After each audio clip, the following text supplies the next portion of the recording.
Bagi saya, Probolinggo dan seisinya seperti satu semangat yang membawa ketenangan. Keajaiban kuno dari sejarah, Probolinggo dapat kita nikmati kisahnya di museum maupun di alun-alun kota. Batik dalam sentuhan tangan menjadi bukti tradisi yang tetap dijaga.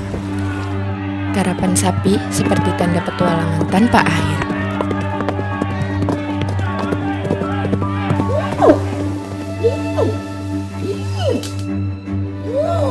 Sebuah kerukunan lokal menunjukkan kebahagiaan sejati. BCBR seolah menjadi pusat semua keindahan yang ada di seluruh kota. Bahkan datang ke sini tak akan cukup waktu karena keindahannya tak pernah berubah. Semua ini karunia Probolinggo.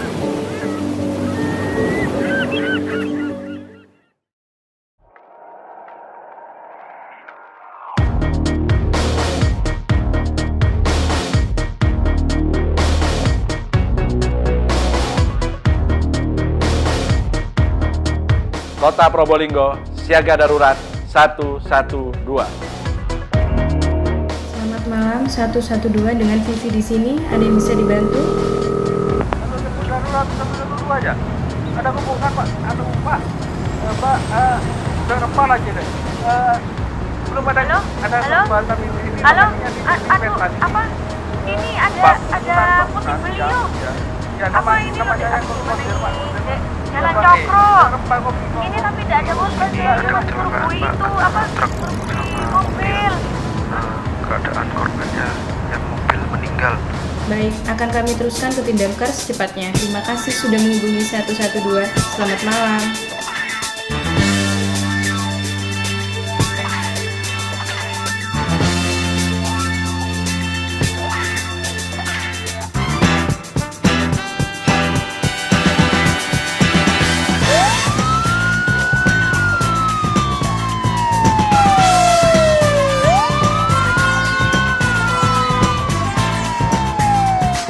Call Center 112 merupakan layanan darurat dari pemerintah Kota Probolinggo dengan Dinas Komunikasi dan Informatika sebagai penyedia sistem dan infrastruktur teknologi 112 bagi masyarakat yang memerlukan penanganan darurat secara cepat. Peran dan kerjasama Anda sangat berarti dalam layanan darurat ini. Saat Anda menghubungi call center 112 Probolinggo, yang akan terlibat dalam panggilan ini adalah segenap jajaran instansi pemerintah Kota Probolinggo dengan perangkat daerah utama, yaitu BPBD, Dinas Kesehatan, Polresta Probolinggo, Satpol PP, Pemadam Kebakaran, dan Dinas Perhubungan, yang bersinergi cepat tanggap dan respon yang sangat cepat dalam menangani segala kondisi darurat.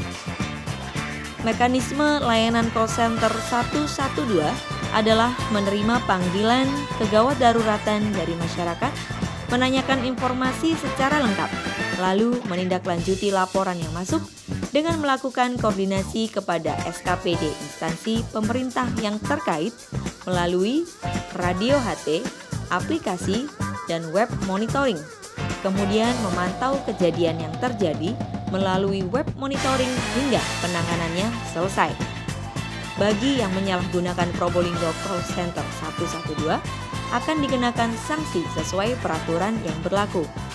Saat Anda menelpon Probolinggo Call Center 112, siapkan diri Anda untuk menjawab beberapa pertanyaan dari petugas.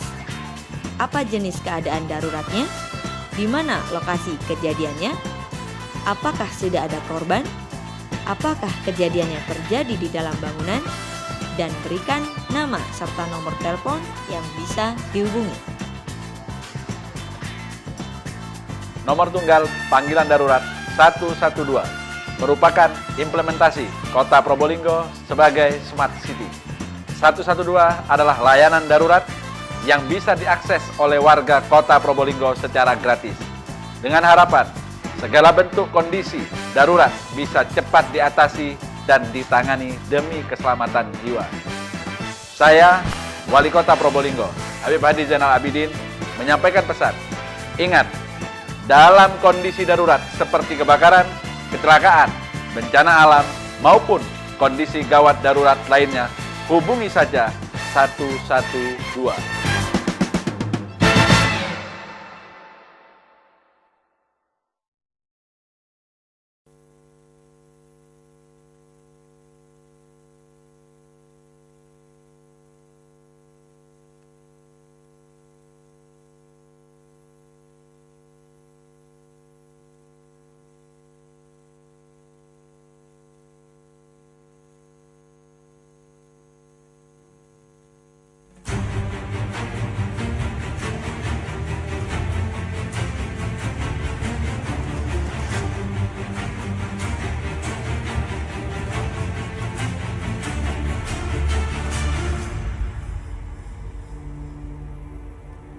Beragam penghargaan yang digelar pemerintah Kota Probolinggo.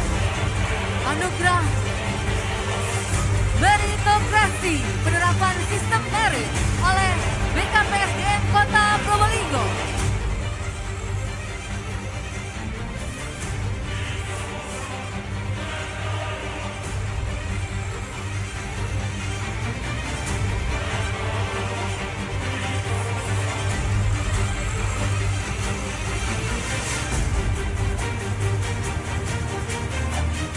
Penghargaan Apresiasi OBOK tahun 2021 oleh DKUPP.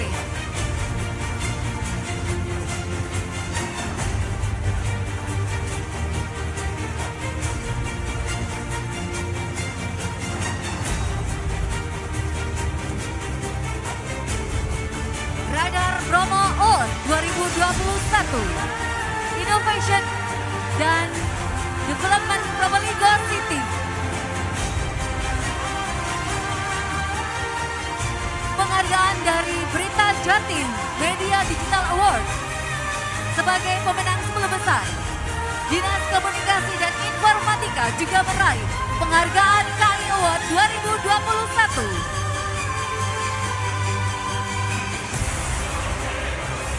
Riset dan Rating Informasi Digital dan Kota Cerdas Indonesia tahun 2021. Oleh Dinas Komunikasi dan Informatika, penghargaan atas implementasi program Smart City.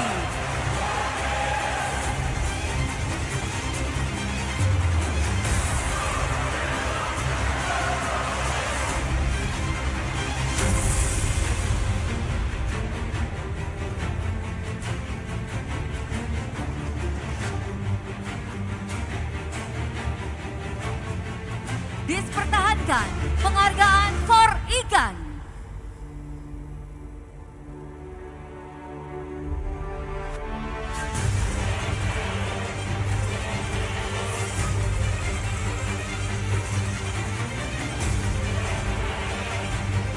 Piagam for ikan diberikan kepada Kota Probolinggo sebagai kota teraktif dalam pembinaan kota layak mengkonsumsi ikan. Penghargaan Kelurahan Tangguh Bencana.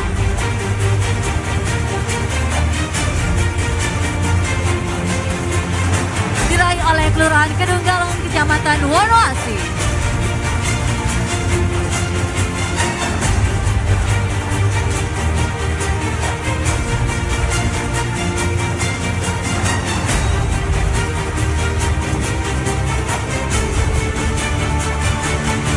Penghargaan Maritrama Award Provinsi Jawa Timur oleh Bapeda Kota Probolinggo.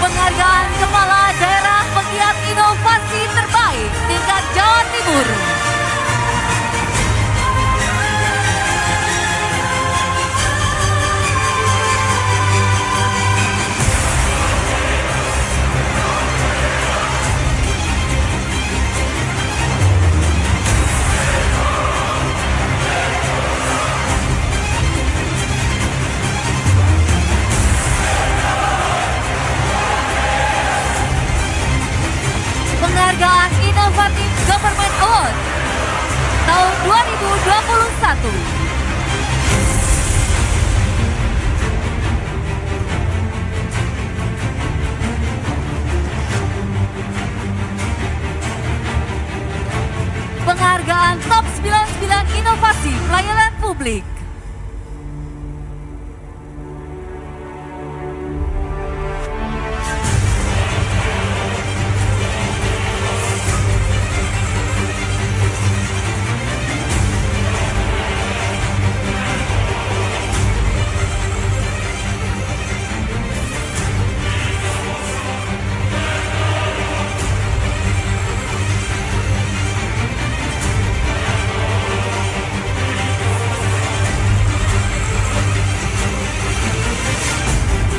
Hadirin yang berbahagia, parade penghargaan kali ini langsung dilaksanakan oleh seluruh kepala perangkat daerah di lingkungan pemerintah Kota Probolinggo.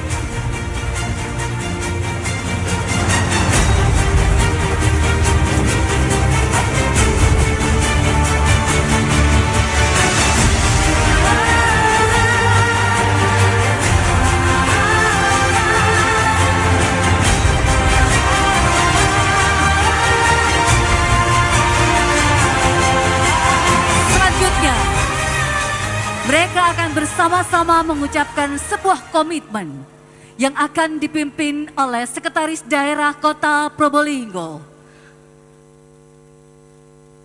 Berkenan kepada Bapak Wali Kota Probolinggo untuk menuju tempat yang telah ditentukan.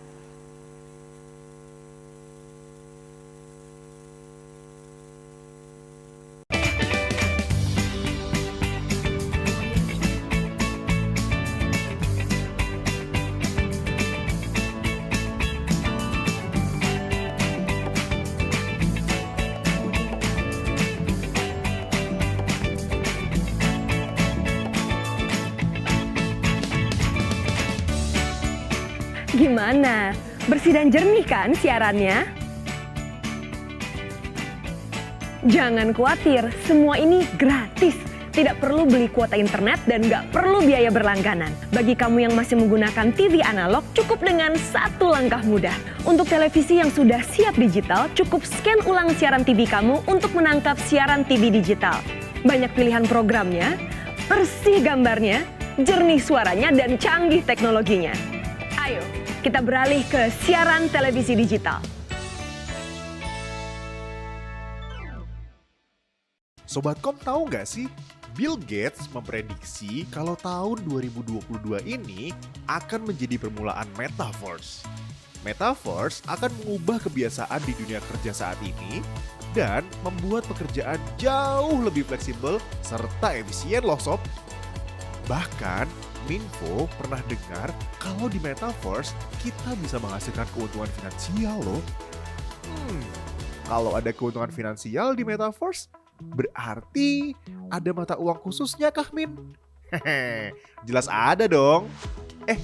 Lalu Metaverse itu menariknya apa sih? Bagaimana cara kerja platform Metaverse? Dan alat apa aja ya yang dibutuhkan biar bisa masuk Metaverse? Wah, jadi penasaran kan? Nah, langsung aja yuk kepoin Metaverse di program Kominfopedia kali ini. Eits, sebelum nonton, wajib dulu dong subscribe channel Kemkominfo TV. Nyalakan bunyi lonceng, like, dan share ya.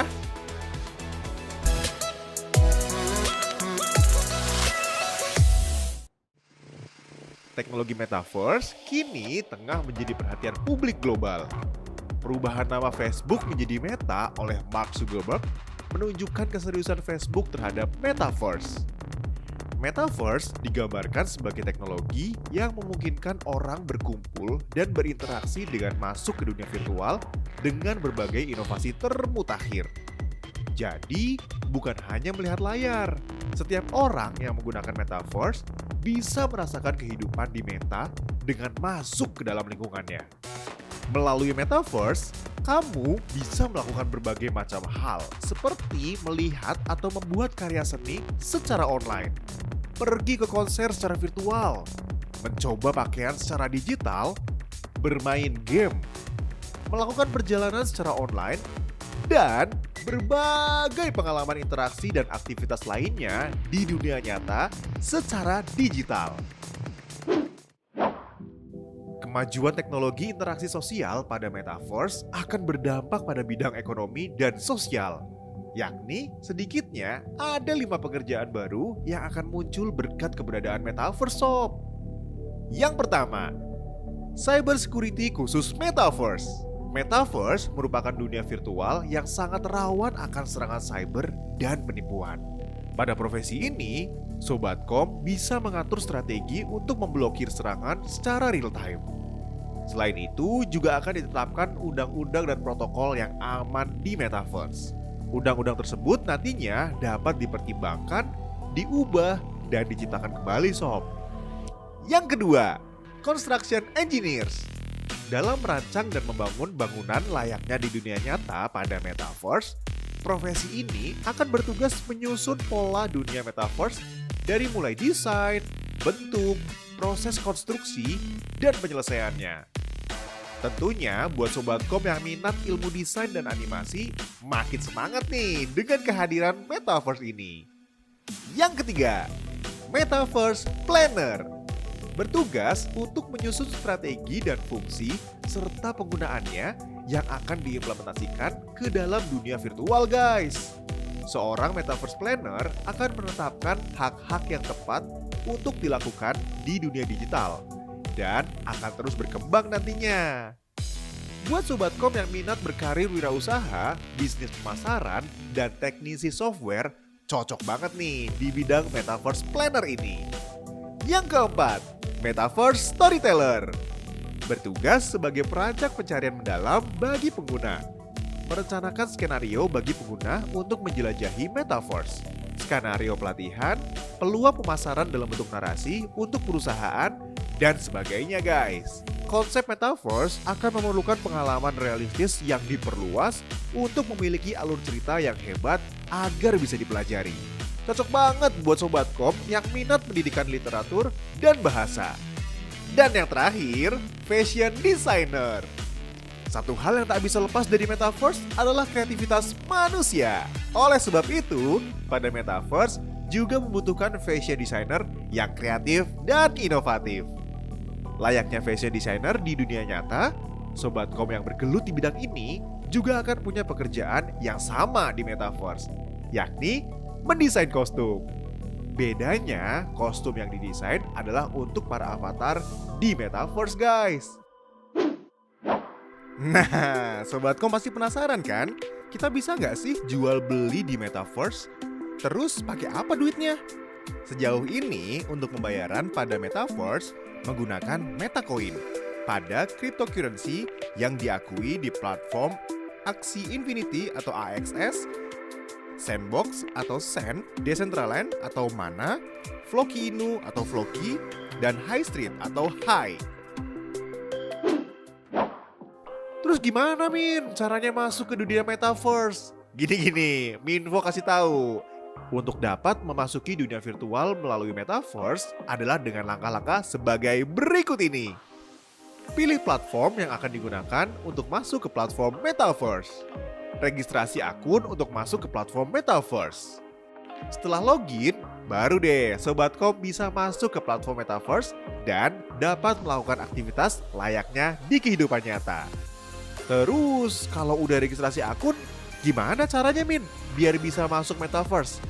Nah, Sobatkom bisa menggunakan 5 alat teknologi pendukung seperti koneksi internet tentunya, perangkat komputer, laptop atau gadget, kacamata VR atau AR, mixed reality, dan headset sob. Nah, itu dia Sobatkom, inovasi Metaverse yang dipercaya akan menjadi sebagai tren masa depan era digital. Tinggal bagaimana kita menyikapinya dengan bijak sob. Ambil positifnya ya, terus berkarya, tetap waspada. Oke deh, sekian dulu ya sob. Kalau kalian ada ide buat tema episode Kominfopedia berikutnya, boleh loh langsung tulis di kolom komentar. Hehe. Jangan lupa untuk subscribe channel Kemkominfo TV. Nyalakan bunyi lonceng like, dan share ya. Dadah!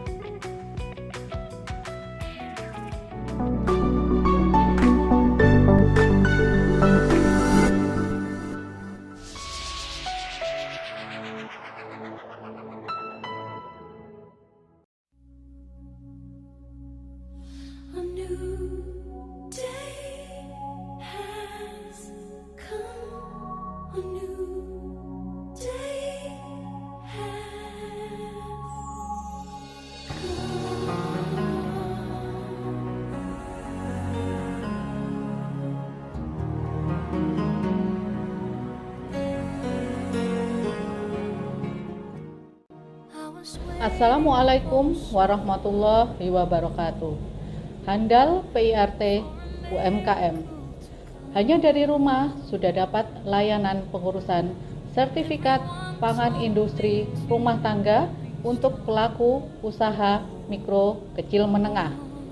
Handal PIRT UMKM merupakan inovasi layanan jemput bola petugas kesehatan sanitarian Puskesmas Ketapang untuk percepatan layanan pendataan, pembinaan, dan pengurusan sertifikat PIRT wilayah Kecamatan Kademangan, Kota Probolinggo. Wassalamualaikum warahmatullahi wabarakatuh.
Alhamdulillahirrahmanirrahim. Terima kasih adanya layanan inovasi jemput bola petugas sanitarian Puskesmas Ketapang untuk percepatan layanan pengurusan PIRT di wilayah Kecamatan Kademangan, Kota Probolinggo. Dari rumah saja itu sudah dapat layanan sertifikat pangan industri rumah tangga untuk pelaku usaha kecil menengah dengan mudah tanpa dipungut biaya sepeser pun.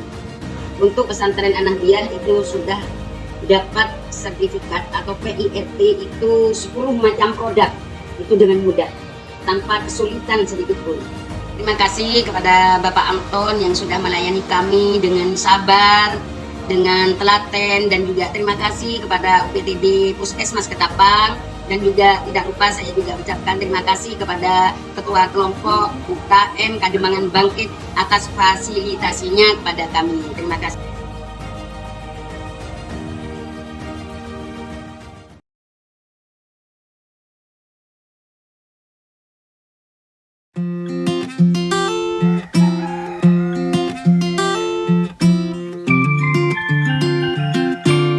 Sejauh apapun aku pergi,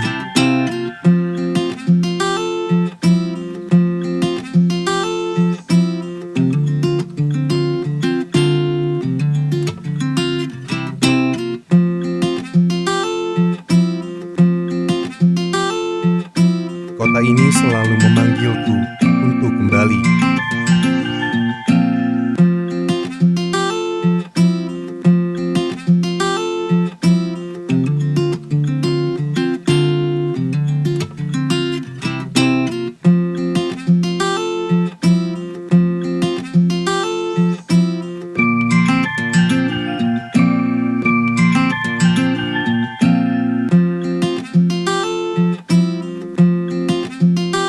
Kembali untuk menjawab semua kerinduanku.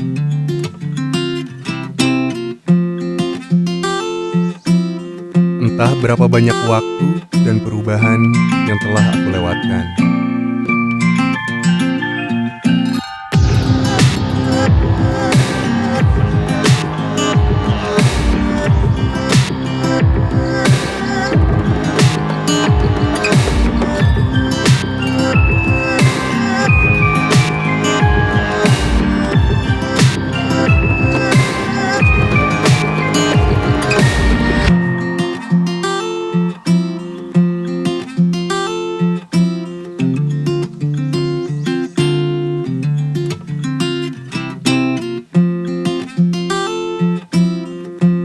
Kerinduanku ini bukan soal kota dengan segala euforia kehidupannya.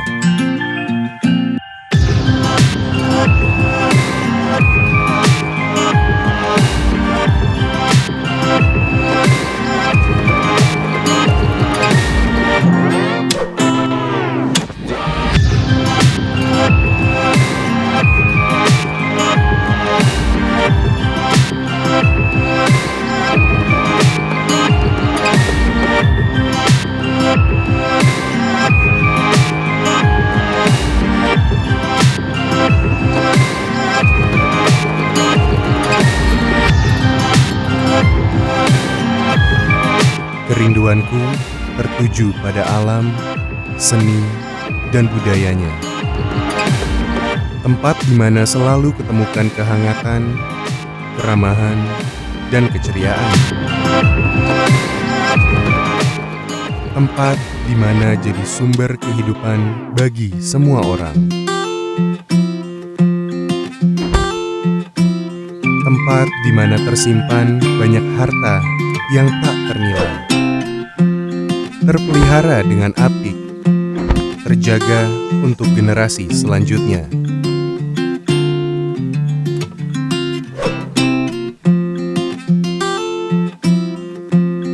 Kerinduanku ini bukan tanpa alasan. Aku ingin membagikan semua keindahan ini kepada semua orang.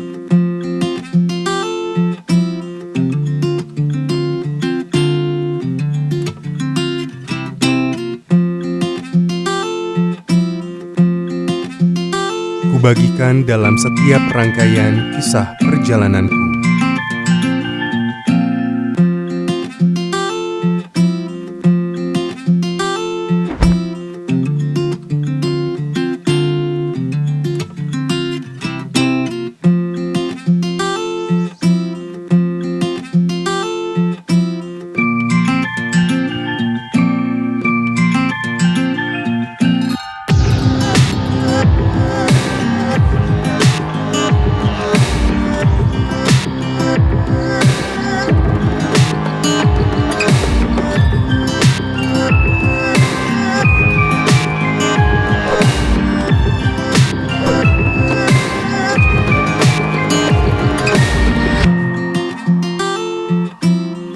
Kota dengan dengan segudang pesona bagi setiap pasang mata yang melihat.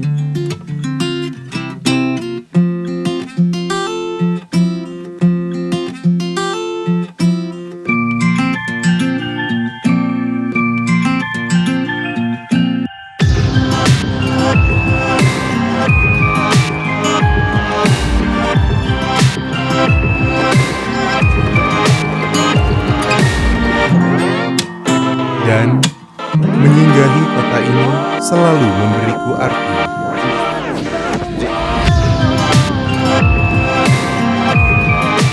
Arti di mana sejauh apapun aku pergi, hatiku tetap di sini.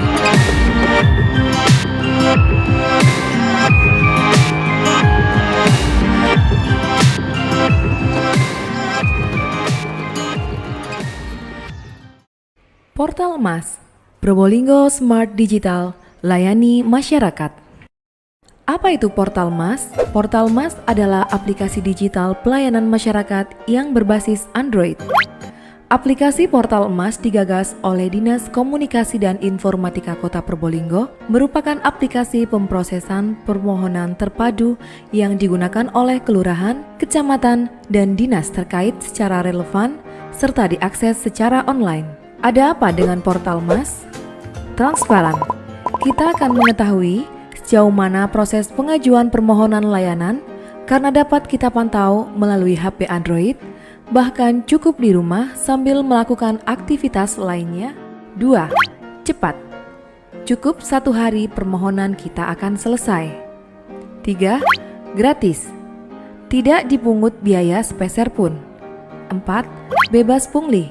Tidak akan mudah untuk mempraktekkan pungutan liar. Bagaimana proses penggunaan Portal Emas? Warga cukup datang ke ketua RT setempat dengan membawa berkas permohonan. Jangan lupa mencantumkan nomor telepon yang bisa dihubungi. Berkas pengajuan layanan surat diupload oleh ketua RT dan divalidasi ketua RW menggunakan aplikasi Portal Emas untuk selanjutnya diproses lebih lanjut di tingkat kelurahan dan kecamatan. Selanjutnya, verifikasi dan validasi pada kelurahan dilakukan oleh Customer Service Kelurahan, Operator Kasih Pelayanan, Sekretaris Kelurahan, Lurah. Sebagai pengesahan, berkas layanan ditandatangani secara elektronik oleh Lurah. Verifikasi dan validasi pada kecamatan dilakukan oleh 1. Customer Service Kecamatan, 2. Operator, 3. Kasih Pelayanan, 4. Sekretaris Kecamatan, 5. Camat. Sebagai pengesahan, berkas layanan ditandatangani secara elektronik oleh camat setelah berkas selesai. Pemohon akan mendapatkan notifikasi bahwa berkas layanan yang telah selesai dan dapat diambil di kelurahan ataupun dicetak secara mandiri oleh pemohon. Dan yang menjadi kelebihan Portal Emas ini adalah pemohon bisa mendapatkan arsip file digital. Cukup mudah bukan? Jadi, proses layanan surat dengan menggunakan Portal Emas tidak harus ke kelurahan atau kecamatan. Untuk mengurangi kerumunan dan memutus mata rantai penyebaran virus COVID-19, dan yang pasti tidak akan ada celah untuk pungutan liar. Portal Emas, Probolinggo Smart Digital, layani masyarakat. Portal Emas adalah aplikasi digital pelayanan masyarakat yang berbasis Android. Aplikasi Portal Emas digagas oleh Dinas Komunikasi dan Informatika Kota Probolinggo, merupakan aplikasi pemrosesan permohonan terpadu yang digunakan oleh kelurahan, kecamatan, dan dinas terkait secara relevan serta diakses secara online atau menggunakan kelebihan HP Android. Kelebihan dari penggunaan Portal Emas.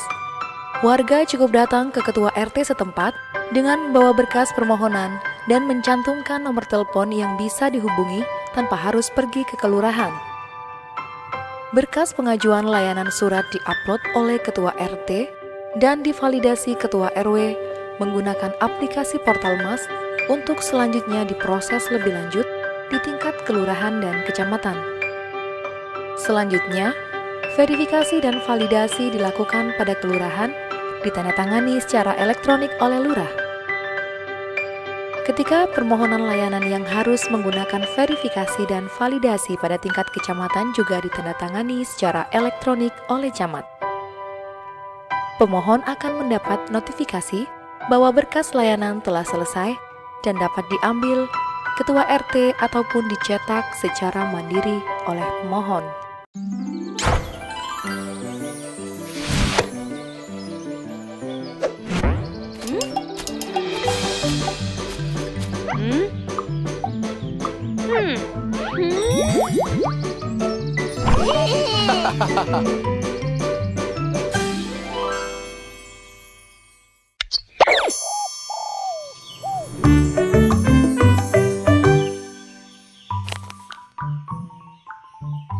Main origami yuk.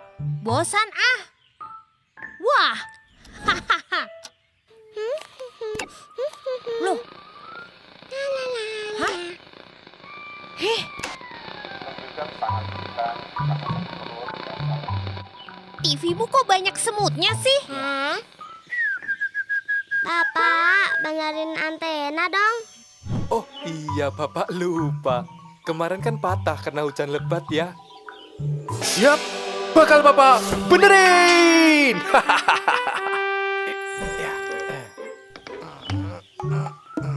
Sudah belum? Belum. Sudah?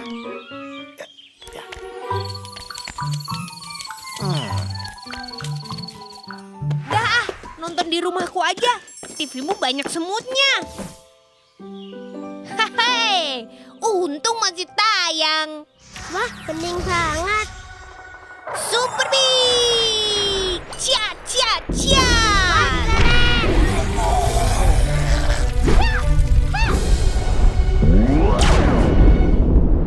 Jangan ganggu kotaku!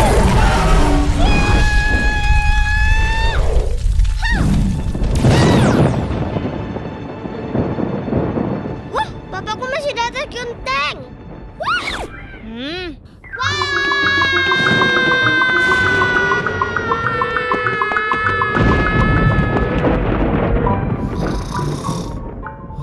Ngapain nongkrong di atas genteng, Pak Jaya? Ini, benerin antena.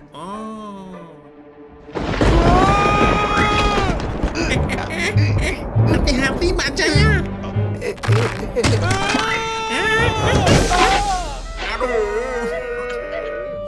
Makanya Pak Jaya, pindah ke TV digital dong. Dijamin bening dan gak ada smoothnya. TV digital? Iya Pak, kayak TV yang di rumah Biani.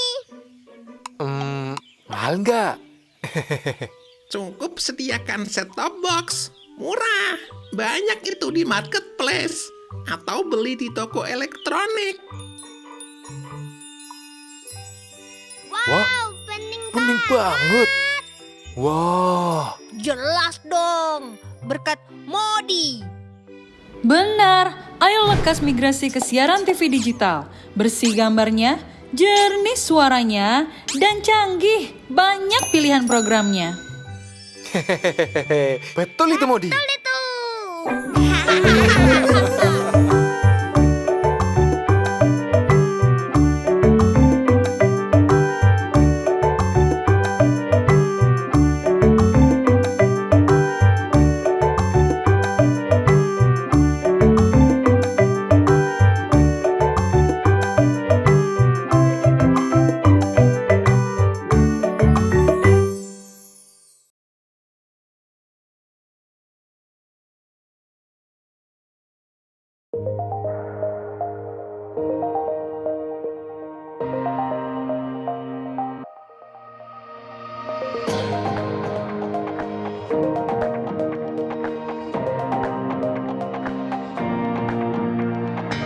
Pertumbuhan kota semakin terus berkembang.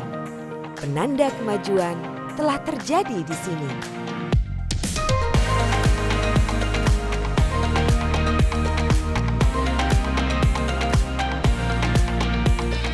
Kota penuh potensi yang siap menyongsong masa depan lebih baik untuk menuju masyarakat yang madani.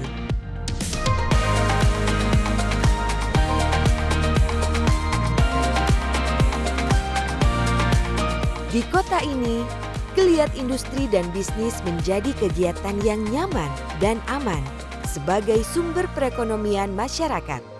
Di kota ini juga, segala peluang usaha terus didorong untuk menjadi lebih baik.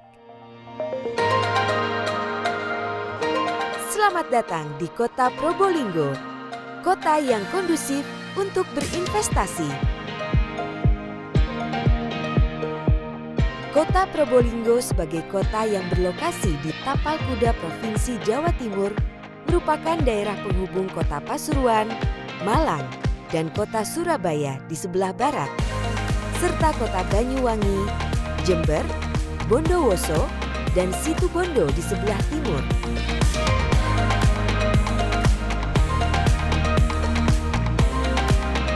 Menjadikan kota ini sangat mudah diakses dari manapun menggunakan moda transportasi darat dan laut.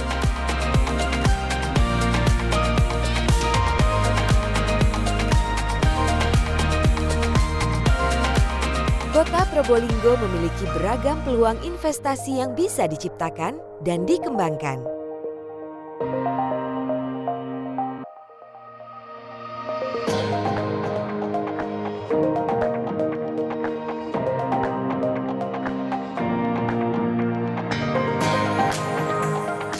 Mulai dari sektor perkebunan dan sektor pertanian yang hasilnya mengalami peningkatan secara signifikan setiap tahunnya. Ini memperlihatkan suburnya tanah yang dimiliki kota ini.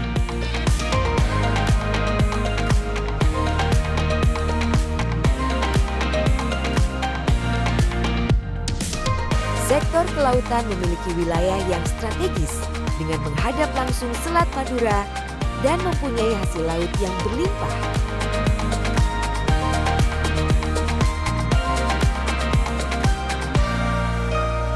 Ditambah juga sektor perikanan dengan mengoptimalkan perikanan air payau berupa perikanan tambak dan perikanan kolam.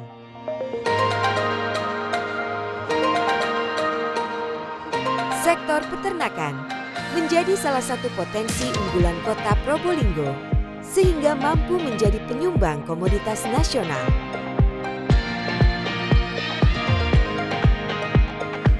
Sektor industri di kota Probolinggo sangat berpotensi, baik industri besar, industri menengah,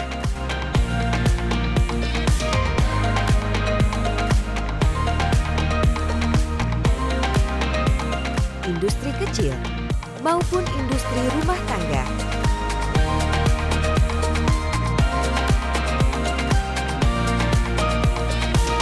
Ke depan, pertumbuhan ekonomi kota Probolinggo terus ditingkatkan untuk siap bersejajar dengan kota-kota besar di Indonesia.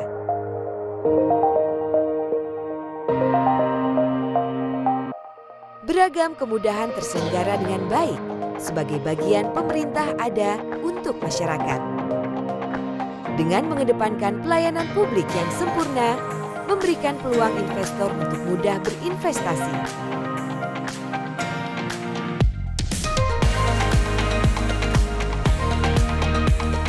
Di kota ini, pemerintah ikut andil dalam penyiapan sumber daya manusia yang siap bersaing, terampil, dan kreatif sebagai bagian dari mencetak kualitas angkatan kerja yang bermutu.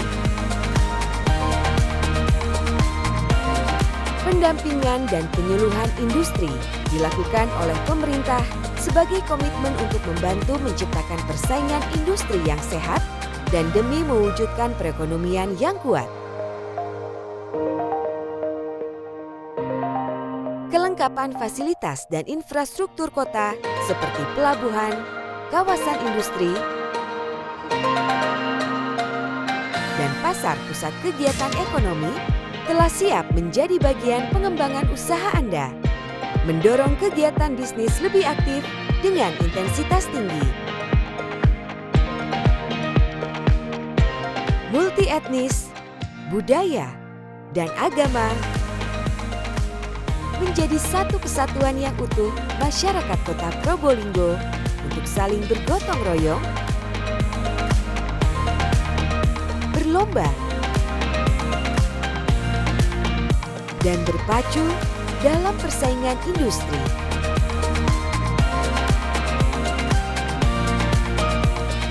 Setiap sudut-sudut kota ini akan selalu terbuka menunggu kehadiran dan partisipasi Anda untuk berinvestasi membangun peradaban yang berkualitas. Dengan cinta dan kasih sayang menuju pembangunan yang lebih baik.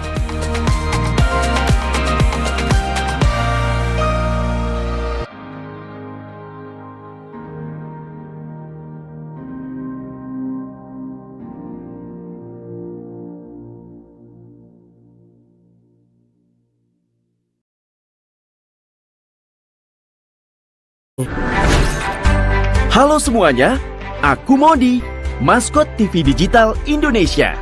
Aku akan membantu semua orang menuju migrasi TV digital. Di mana? Di siarandigital.id dan call center 159. Ayo semuanya, dukung migrasi TV digital. Bersih gambarnya, jernih suaranya, dan canggih teknologinya. Halo semuanya, aku Modi, maskot TV Digital Indonesia. Aku akan membantu semua orang menuju migrasi TV digital. Di mana? Di siarandigital.id dan call center 159. Ayo semuanya, dukung migrasi TV digital. Bersih gambarnya, jernih suaranya, dan canggih teknologinya.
Kota Probolinggo sebagai penyangga kawasan destinasi prioritas nasional Bromo Tengger Semeru dengan akses jaringan tol Paspro, Pelabuhan Nasional Tanjung Tembaga, Pelabuhan Perikanan dan Terminal DABN. Dengan pertumbuhan ekonomi, Kota Probolinggo menuju tren membaik pada tahun 2020 yang sempat minus 3% saat pandemi dan sekarang sudah membaik menjadi 2,3% di tahun 2021. Selama tahun 2019 sampai dengan 2021, banyak keragam sarana dan prasarana yang dibangun guna mendukung kelancaran kegiatan ekonomi seperti Dekranasda, revitalisasi pasar baru, rehabilitasi pasar Randu Pangger,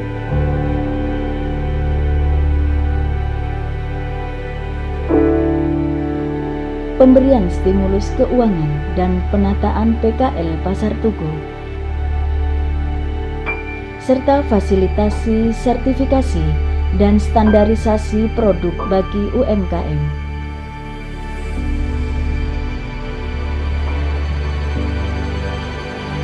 Pembinaan hulur-hilir telah dilakukan oleh pemerintah Kota Probolinggo, seperti pelatihan diversifikasi produk, penumbuhan kewirausahaan baru, fasilitasi perizinan, fasilitasi kemasan produk, pemasaran,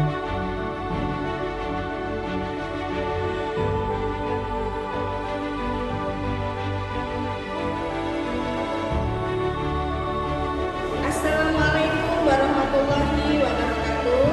Saya Dian Anto Purwanti dari Ponpes Azidan Barokatuh Zainal Hasan selaku koordinator One Pesantren One Product Kota Probolinggo mengucapkan terima kasih yang sebesar-besarnya kepada Bapak Wali Kota Probolinggo selama kepemimpinan 3 tahun dapat mensupport dan mendukung OPOP Kota Probolinggo kepada OPOP Provinsi Jawa Timur.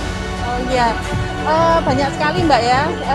Saya juga mendapatkan bantuan alat, terus tempat yang bersih seperti ini. Alun-alun juga sekarang sudah mulai nampak hasilnya ya. Sudah bersih, kemudian rapi, banyak pengunjung yang mampir ke lapak saya.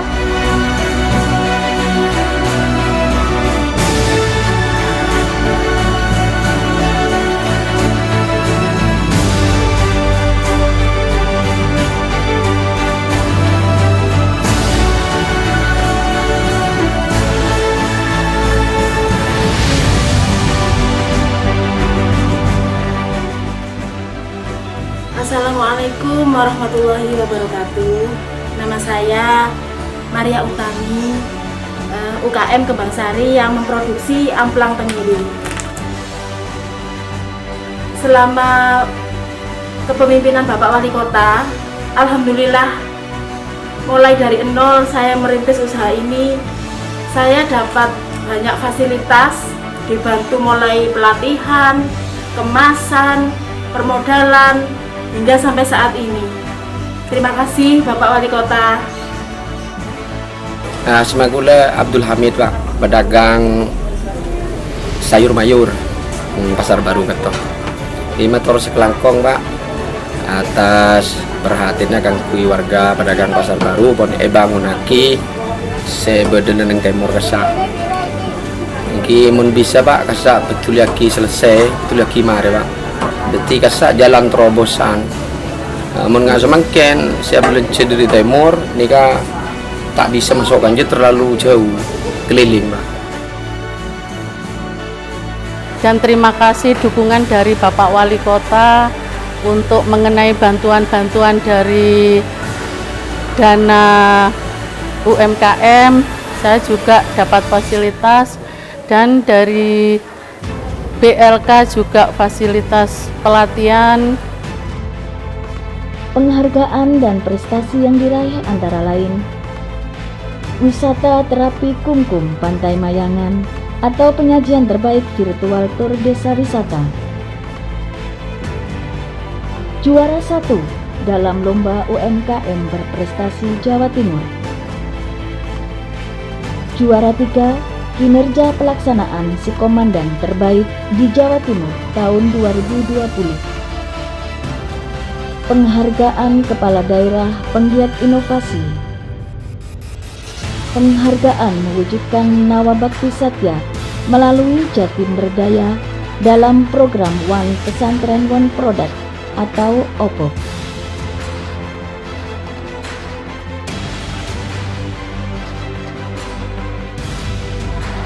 Pandemi COVID-19 jangan dijadikan suatu penghalang, melainkan tantangan bagi pemerintah melalui perangkat daerah untuk selalu bekerja keras agar pembangunan dan pertumbuhan ekonomi tetap terjaga demi kesejahteraan masyarakat Kota Probolinggo. Pembangunan ekonomi adalah prioritas pembangunan pada kepemimpinan saya. Hal ini tertuang pada misi pertama, yaitu pembangunan ekonomi yang berdaya saing berbasis sektor potensial.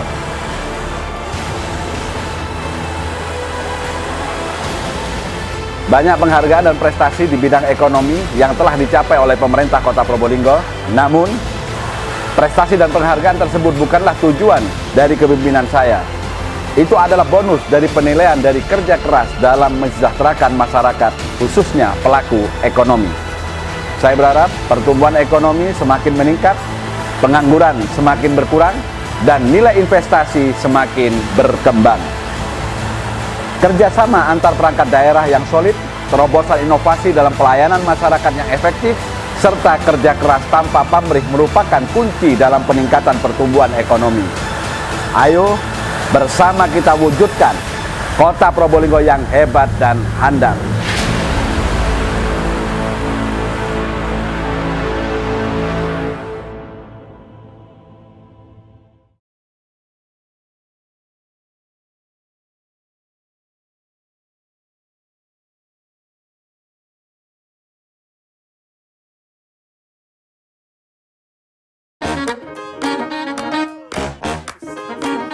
Halo, aku Modi, Sobat Digitalmu. Kamu tahu nggak kalau siaran TV analog akan diganti menjadi digital? Caranya gampang banget loh. Kamu hanya perlu menginstal set-top box. Ayo, ikuti Modi.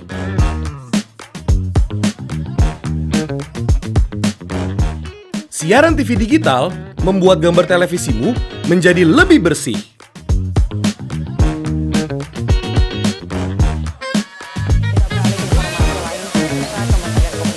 Tidak hanya bersih gambarnya, siaran TV digital juga lebih jernih suaranya. Terus membangun infrastruktur telekomunikasi di wilayah tertinggal, terdepan dan terluar. Selain membuat gambar lebih bersih dan suara lebih jernih, teknologi TV digital juga lebih canggih. Ayo, kita kembali ke lab. Ayo, segera bermigrasi ke siaran TV digital. Bersih gambarnya, jernih suaranya, canggih teknologinya.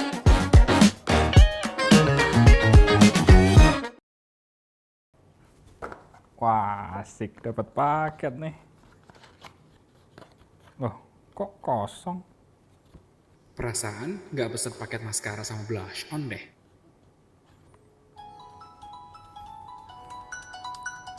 Wah, ternyata isinya paket data. Kok bisa sih? Ayo, udah tahu kan? Kali ini kita akan bahas apa? Udah deh, nggak tahu aja. Ntar saya kasih tahu, bukan tempe. Ya, episode kali ini kita akan bahas, tentu bukan blush on atau maskara. Kita akan bahas tentang cyber security. Nah, penasaran kan? Mari kita simak sampai habis dan selamat datang di Kominfopedia.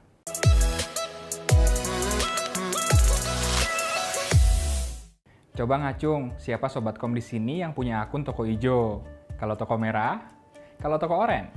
Pada punya dong ya? Sama, saya juga. Tanya mas.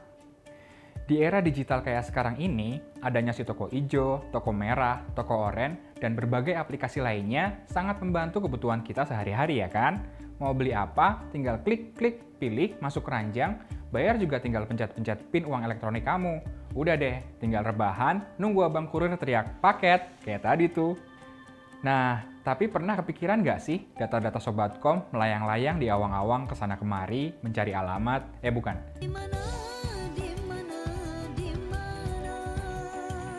Tiba-tiba diintip sama orang-orang yang punya niat jahat, terus dipakai datanya buat diperjualbelikan di pasar gelap, atau bahkan dipakai buat akses rekening kamu. Atau ternyata ada celah keamanan yang bisa dimanfaatkan orang tidak bertanggung jawab. Bisa jadi data kita dijual, atau malah nguras uang di rekening kita.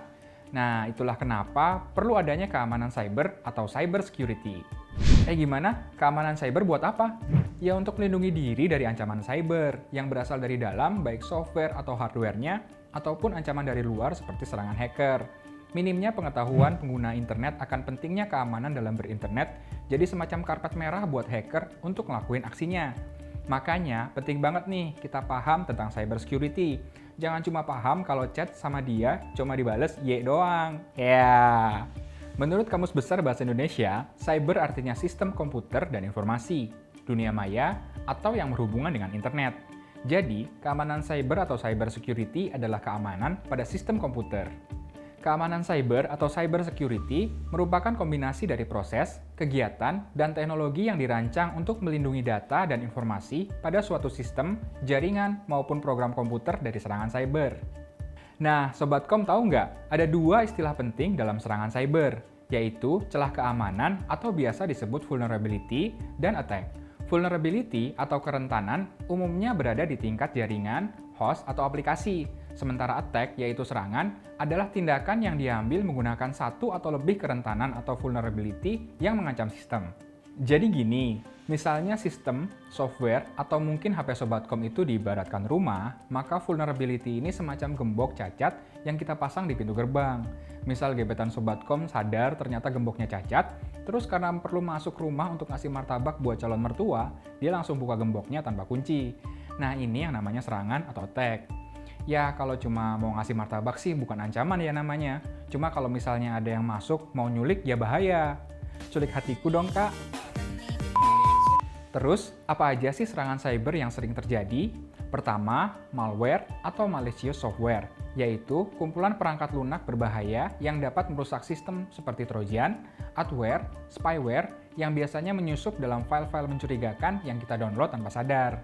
Dari banyak malware, yang paling berdampak langsung adalah ransomware, yang mengunci dokumen, data, maupun sistem komputer dan tidak akan membukanya kalau korban tidak membayar. Ya mirip-mirip penculik yang minta uang tebusan gitu. Lalu ada juga serangan Distributed Denial of Service atau DDoS, dengan modus menyerang traffic jaringan hingga overload agar server, situs, maupun jaringan yang menjadi target rusak atau crash. Ada lagi, namanya Man in the Middle Attack, atau bisa disebut penyusup atau penyadap. Sobatkom sering nebeng wifi cafe atau restoran gitu nggak kalau lagi nongkrong? Hati-hati ya, karena serangan ini umumnya memanfaatkan jaringan yang tidak aman seperti wifi publik.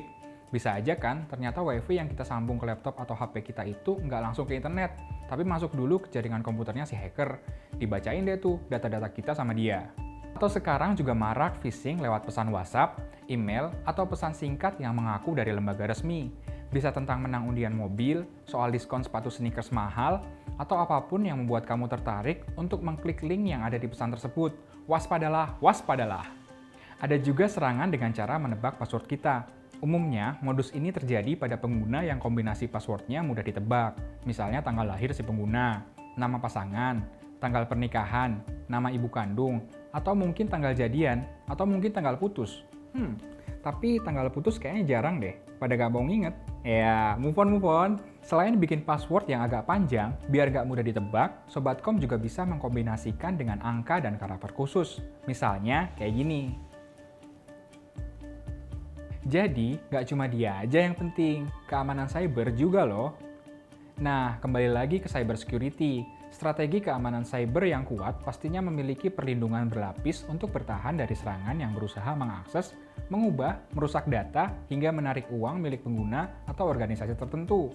Biasanya, organisasi atau perusahaan menggunakan firewall dan honeypot untuk mencegah akses ilegal terhadap data mereka. Seperti namanya, firewall adalah tembok api, tapi jangan dibayangin benar-benar tembok api ya. Jadi, semacam perangkat lunak atau perangkat keras yang membatasi akses dari komputer ke internet. Firewall akan menyaring lalu lintas jaringan untuk mencegah potensi serangan. Sementara, honeypot kerjanya seperti sari bunga yang menarik lebah. Tapi, yang ini menarik serangan-serangan dari luar agar tidak menyerang sistem utama. sistem tiruan pada honeypot biasanya terlihat lebih lemah dan gampang disusupi, sehingga dapat mengelabui hacker agar tidak menyerang sistem utama. Nah, kalau untuk Sobat Kom nih, setelah tahu pentingnya keamanan cyber atau cyber security, apa sih yang bisa dilakukan? Yang pertama, jangan sembarangan klik tautan, baik yang tersebar di dunia maya ataupun yang masuk ke alamat email, terutama yang mencurigakan. Misalnya, hadiah miliaran rupiah bisa diterima kalau klik tautan ini, atau harus isi data dulu di formulir di situs yang linknya misterius. Berikutnya, buat password yang rumit kayak contoh tadi tuh. Dan jangan pakai password yang sama untuk banyak situs. Kalau susah ngingetnya, pakai password manager untuk nyimpen passwordnya. Pakai autentikasi 2 faktor atau two-factor authentication. Jadi, biar kalau password berhasil didapat sama si pelaku, dia tetap nggak bisa akses akun kita karena adanya autentikasi kedua. Misalnya, harus masukin OTP atau one-time password atau metode autentikasi lain sehingga tetap aman. Nah Sobat Kom, Kementerian Kominfo juga secara aktif terus berupaya meningkatkan budaya keamanan cyber di Indonesia. Pertama, tentunya dengan meningkatkan literasi digital masyarakat lewat Gerakan Nasional Literasi Digital Siberkreasi. Selain itu, aspek pelindungan data pribadi juga menjadi perhatian Kementerian Kominfo lewat penyusunan Rancangan Undang-Undang Pelindungan Data Pribadi.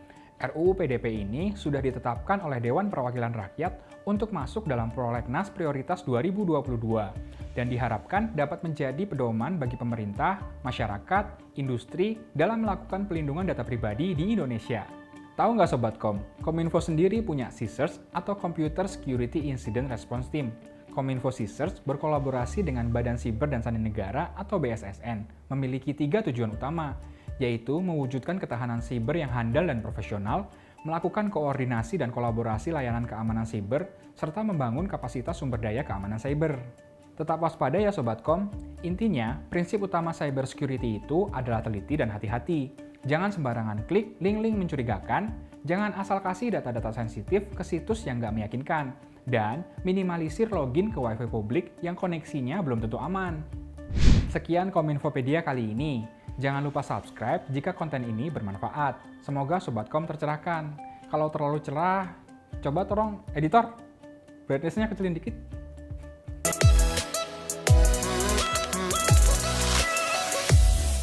Indonesia terkoneksi, makin digital, makin maju. Cukup, jangan dikecilin lagi.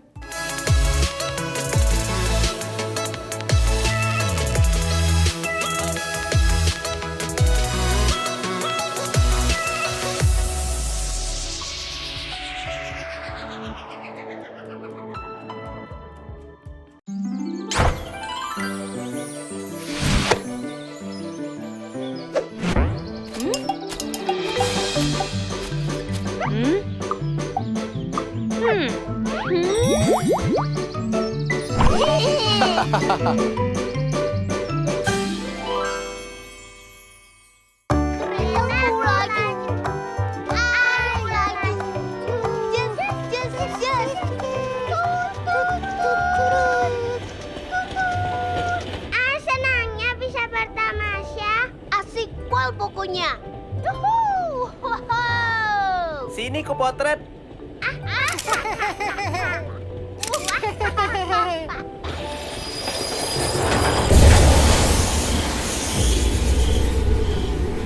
Hah? Apa yang terjadi? Biar aku yang periksa. Kalian tunggu di sini. Wah, gawat! Pak Masinis kita pingsan! Kereta kita tergelincir. Lekas minta pertolongan. Waduh, bagaimana ini Kak Epen? Tunggu, biar aku telepon sebentar. Yah, bateraiku lowbat. Apa? Kenapa sih di saat genting seperti ini baterainya malah lowbat? Bikin kesal tahu. Bagaimana ini, Bi? Apa kita mau menunggu sampai pertolongan tiba? Aku lapar. Kak Epen punya ide. Kita akan menggunakan alat komunikasi yang paling sederhana.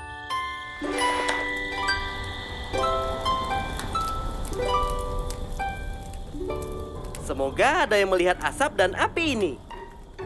Tapi kita di hutan, Kak. Siapa yang bakalan lihat? Berharap saja dulu. Kau yakin dengan gagasan ini, Bi? Tidak juga. Hei, kalian tidak boleh putus asa begitu dong. Dulu nenek moyang kita menggunakan teknologi sederhana seperti ini untuk berkomunikasi. Jadi, yakinlah bakal ada yang menolong kita. Kapan dulu itu, Kak? Dulu sekali. Dulu kala yang entah kapan.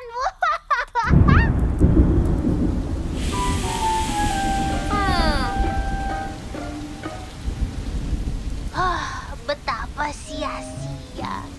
Setidaknya kita sudah mencoba. Tadi Oa lihat telegraf di gerbong kereta. Benarkah? Lagi-lagi. Aku pasti tidak teliti. Hah?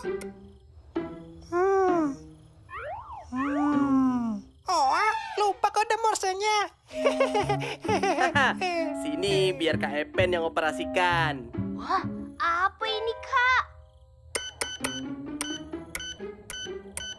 Aku sedang mengirim pesan.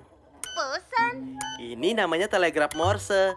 Kita bisa berkirim pesan dengan kode Morse menggunakan alat ini. Kau yakin alat ini canggih? Kita lihat saja.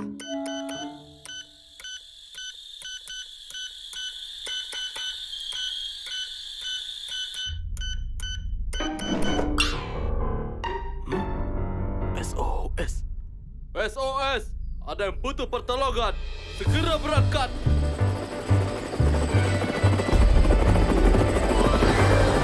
Pertolongan kita datang. Wah, pertolongan datang. Kak Epen hebat. Semua karena Owa. Hore, kita selamat. Owa.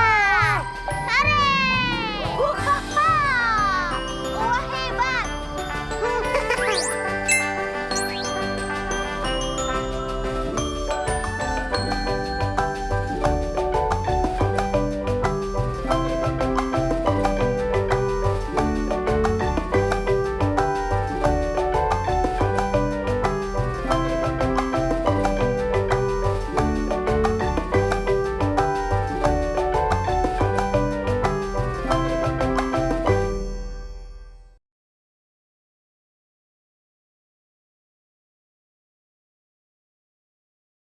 Kartu PTO atau Kartu Pemantauan Terapi Obat adalah inovasi yang dikembangkan Puskesmas Jati sejak tahun 2021.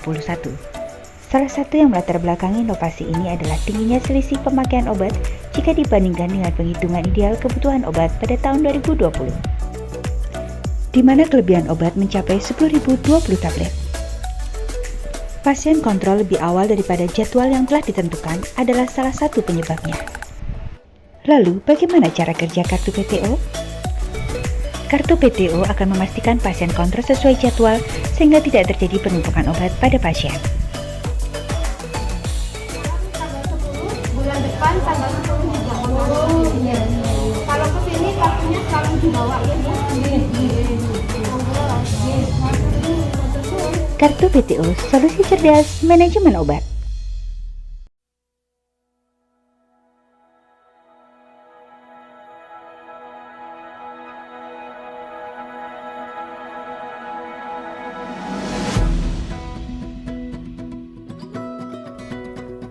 Berbicara tentang sebuah perjalanan adalah seindah kita mengukir rangkaian kata ke dalam sebuah cerita.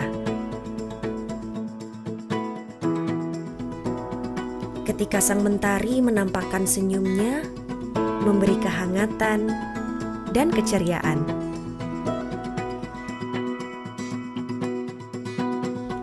Seakan memberi sapa dan semangat dalam setiap langkah-langkah kaki yang melangkah kecil bagaikan pena yang menulis untayan kata sebuah cerita.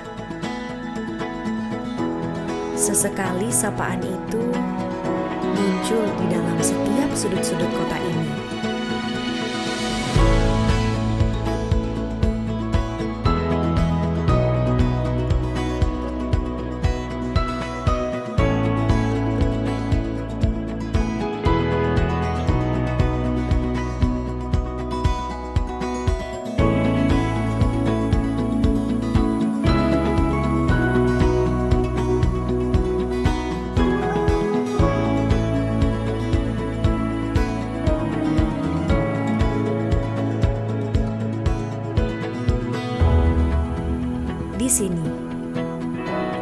rumah bagi keberagaman budaya.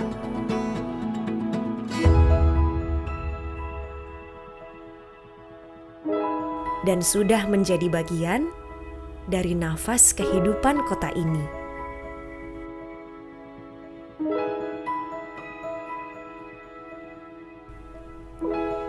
Nafas tradisi yang tak pudar oleh kemodernisasian wajah kota. Semakin menggelitik hati ini untuk menjelajah di dalamnya. Bukan hanya tentang sebuah perjalanan, tapi tentang bagaimana pengalaman itu tertulis melalui keindahan-keindahan dan goresan cerita perjalanan.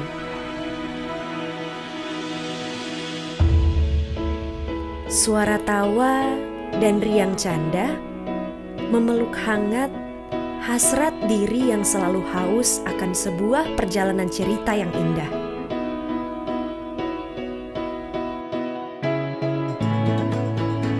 Segalanya yang ada terbalut di dalam senyuman, membaur bersama kehangatan tradisi dan keramahannya, telah membasuh rasa dahaga.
Sesaat hati ini berbisik ke dalam keramahannya, kelak aku akan kembali ke sini.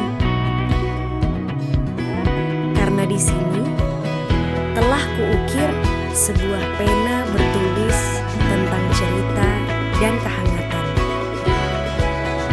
Di sini, di kota Probolinggo.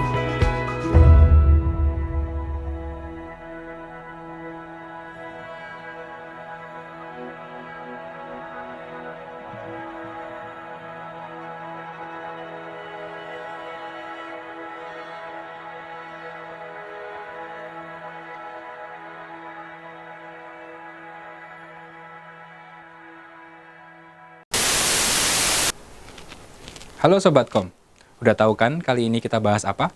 Apa ayo? Ya benar, kita akan bahas tentang TV digital. Duduk yang manis, sikap sempurna, perhatikan seksama, dan selamat datang di Kominfopedia.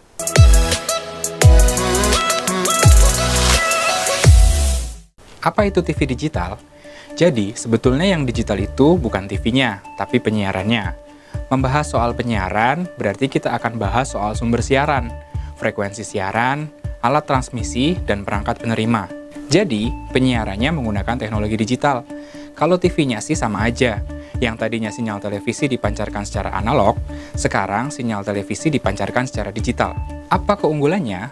Penyiaran digital memungkinkan untuk meningkatkan kualitas gambar dan suara siaran. Penyiaran digital juga memungkinkan gambar menggunakan rasio 16:9. Jadi kalau Sobat Kom pakai TV layar lebar, nggak gepeng lagi gambarnya. Kalau ada petir pun gambarnya tetap oke. Penggunaan teknologi penyiaran digital memungkinkan penghematan spektrum frekuensi radio karena pita frekuensi yang digunakan untuk penyiaran digital jauh lebih sedikit. Kalau misalnya penyiaran analog menggunakan pita selebar 8 MHz untuk satu kanal transmisi, teknologi digital dengan teknik multiplex dapat memancarkan 6 hingga 8 kanal sekaligus untuk program yang berbeda dengan lebar pita yang sama. Jadi gini nih, kalau program atau siaran diibaratkan orang, lebar pita frekuensi radio diibaratkan jalan, dan kendaraan itu kanal, maka penyiaran analog adalah orang yang bepergian menggunakan kendaraan pribadi. Misalnya ada 10 orang dari Tanah Abang mau ke Harmoni, dan tiap orang naik mobil pribadi. Jalannya jadi padat kan? Nah, kalau dengan teknologi digital, 10 orang tadi pergi naik angkot yang sama. Jadi jalannya nggak padat dan bisa dilalui banyak angkot, juga banyak orang. Maka dari itu, penyiaran dengan teknologi digital membuat spektrum radio lebih efisien, layanan interaktif, gambar dan suara jauh lebih jernih dibanding TV analog. Jadi, nggak ada semutnya. Terus lebih banyak program dan variasi konten acara. Sobatkom pasti bertanya, gimana ya bisa dapat siaran TV digital? Ya nggak? Ya nggak? Nggak nanya, Mas. Ya, kalau nggak nanya, nanya aja deh. Gini, siaran dengan format digital dipancarkan dari perangkat yang bisa membawa sinyal digital, baik berupa kabel, satelit, atau stasiun transmisi. Kemudian diterima di TV-TV flat zaman sekarang yang udah bisa nerima siaran digital. Terus kita tonton deh siarannya. Nah, pertanyaannya, bagaimana dengan kalian yang hanya punya TV analog? TV tabung itu loh. Atau walaupun sama-sama flat, nggak semua TV bisa nerima siaran digital loh. Tapi tenang, saya punya solusinya. Solusinya adalah pakai set-top box Sobatkom. Fungsi dari set-top box yaitu mengolah sinyal digital yang diterima menjadi gambar dan suara yang dapat ditampilkan di TV analog. Kalian tahu nggak? TVRI siarannya udah digital loh Sobatkom. Lantaran stasiun pemancar dan transmisinya telah dibantu pembangunannya oleh pemerintah melalui proyek ITTS atau Improvement on Television Transmitting Station. Oh ya Sobatkom, perlu tahu juga, mulai awal tahun 2012, Indonesia melalui Peraturan Menteri Kominfo Nomor 5 Tahun 2012 mengadopsi standar penyiaran televisi digital terestrial DVB-T2 atau Digital Video Broadcasting Terrestrial Second Generation yang merupakan pengembangan dari standar digital DVB-T yang sebelumnya ditetapkan pada tahun 2007. Jadi, sistem penyiaran televisi digital bukan hanya mampu menyalurkan data gambar dan suara, tetapi juga memiliki kemampuan multifungsi dan multimedia seperti layanan interaktif dan bahkan informasi peringatan dini bencana. Udah tahu kan bedanya siaran TV analog dan digital? Juga manfaatnya? Semoga Sobatkom tercerahkan. Jangan lupa tekan tombol lonceng biar ada pemberitahuan kalau ada video mencerahkan lainnya. Woi, udah dong.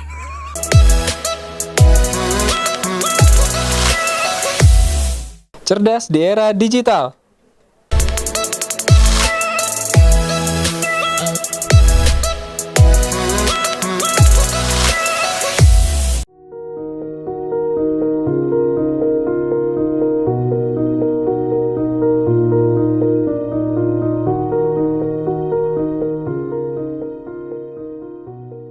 Hari ini istriku menjerit kembali.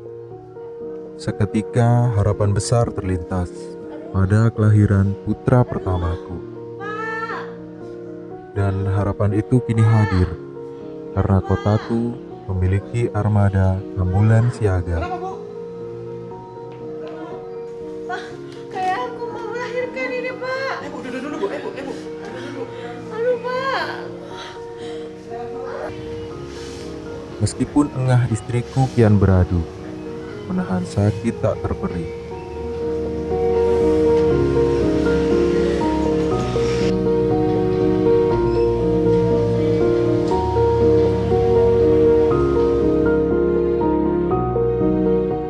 Probolinggo Siaga 112, kejadian darurat apa yang dilaporkan? Mohon bantuan, Pak. Ini istri saya mau melahirkan. Alamat saya di RT 2 RW 3, Pak. Atas nama Pak Wanto, Pak. Mohon segera bantuannya, Pak. Ya? Baik, Bapak. Kami akan teruskan kepada yang bertugas. Terima kasih sudah menghubungi Probolinggo Siaga 112.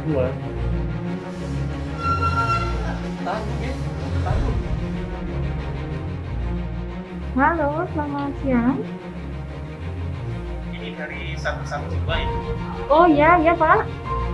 Menyampaikan ada laporan dari warga atas nama Wanto dengan nomor telepon 082 139 696 361 beralamat di RT 2 RW 3 Kelurahan Cirebeng Kidul, Kecamatan Wonoasih. Membutuhkan ambulan untuk istrinya yang akan melahirkan. Mohon segera untuk ditindaklanjuti. Ya, Pak. Ya, terima kasih. Saya akan koordinasi dengan petugas dulu, ya. Mohon ditunggu dulu. Halo, Pak. Ini Bu Elisa. Ada panggilan 112. Mohon ditindaklanjuti segera. Terima kasih.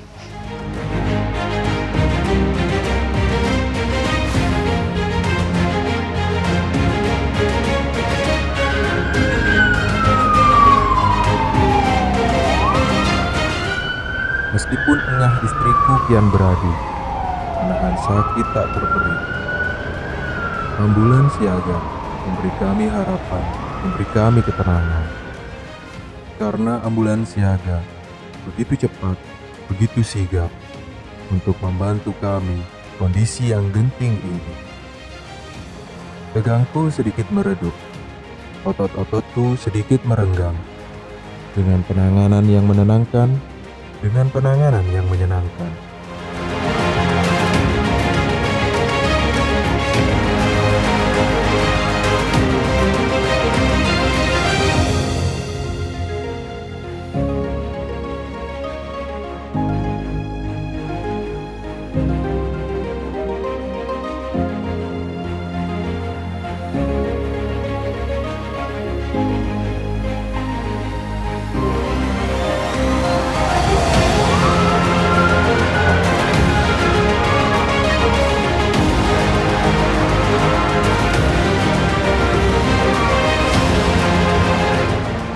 Seraya menyambut putra kami dengan kegembiraan, bersama-sama kami berjuang, bersemangat untuk proses kelahiran ini.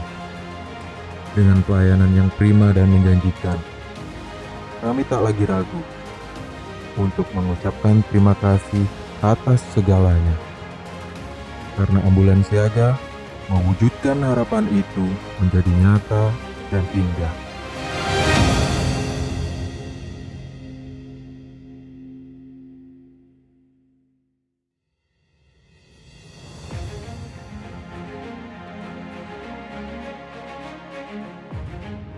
Ambulans siaga ada untuk memudahkan akses kepada masyarakat agar cepat dan tepat untuk mendapatkan pertolongan pertama terhadap kasus-kasus kesehatan tertentu.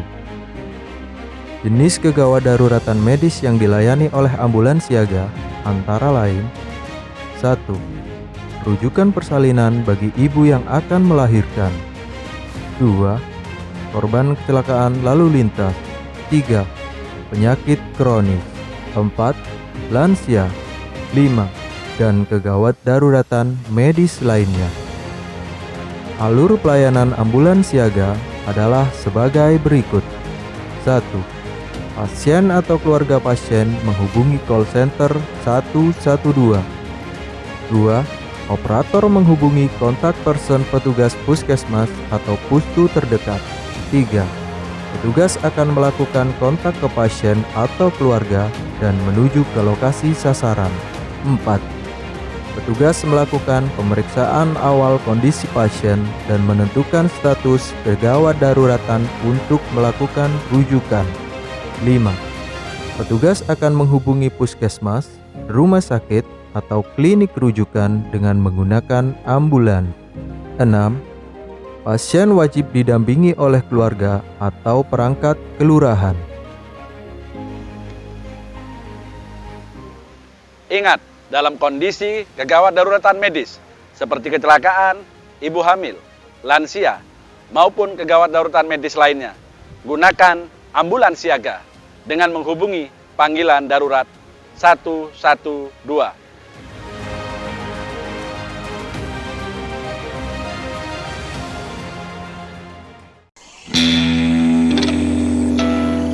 Ini dia si Jali-Jali.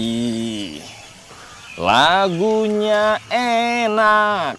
Pak, lagunya enak, merdu Pak, sekali. TV-nya kresek-kresek tuh. Inilah dia, Pak, si Jali.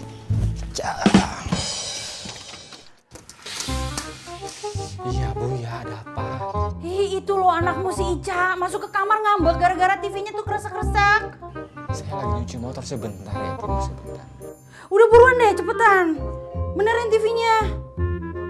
Iya Bu, sebentar.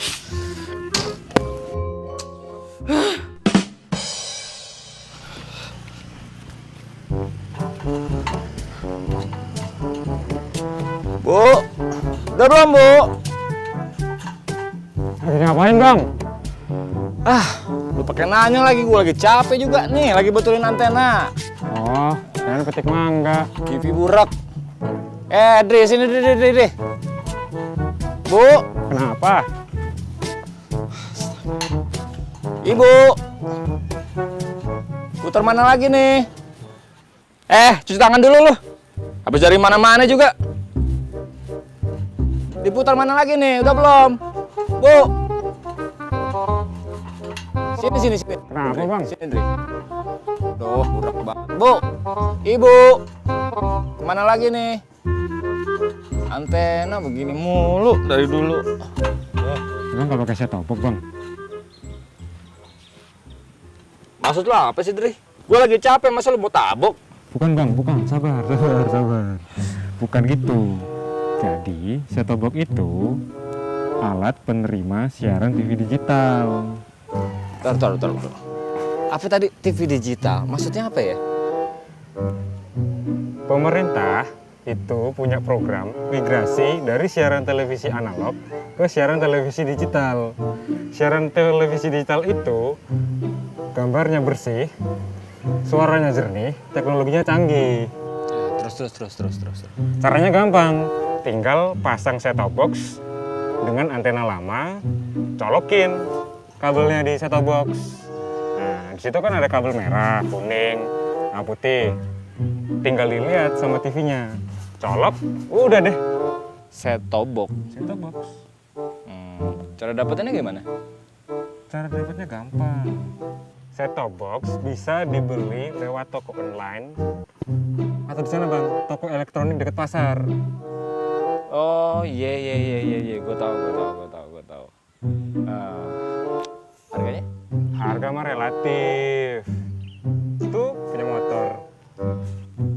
Maksud lo motor gue lo jual terus tukar set-top box gitu? Bukan. Maksudnya abang naik motor ke toko elektronik dekat pasar itu untuk beli set-top box. Ntar harga bulanannya mahal lagi. Nggak perlu, Bang. Siaran televisi digital itu gratis siarannya. Siap deh, kalau gitu gue beli dah tuh set-top box. Nah, makanya Bang, buruan, nggak perlu pakai nunggu. Segera beralih ke siaran televisi digital. Tapi kalau gue beli, lu yang pasangin ya? Kan udah dijelasin panjang lebar. Kenapa Lu saya sama- yang harus pasang lagi? Sama gue pakai perhitungan. Mana sih? Disuruh benerin antena malah ngobrol. Buruan, anaknya nangis tuh. Nah yaudah ya.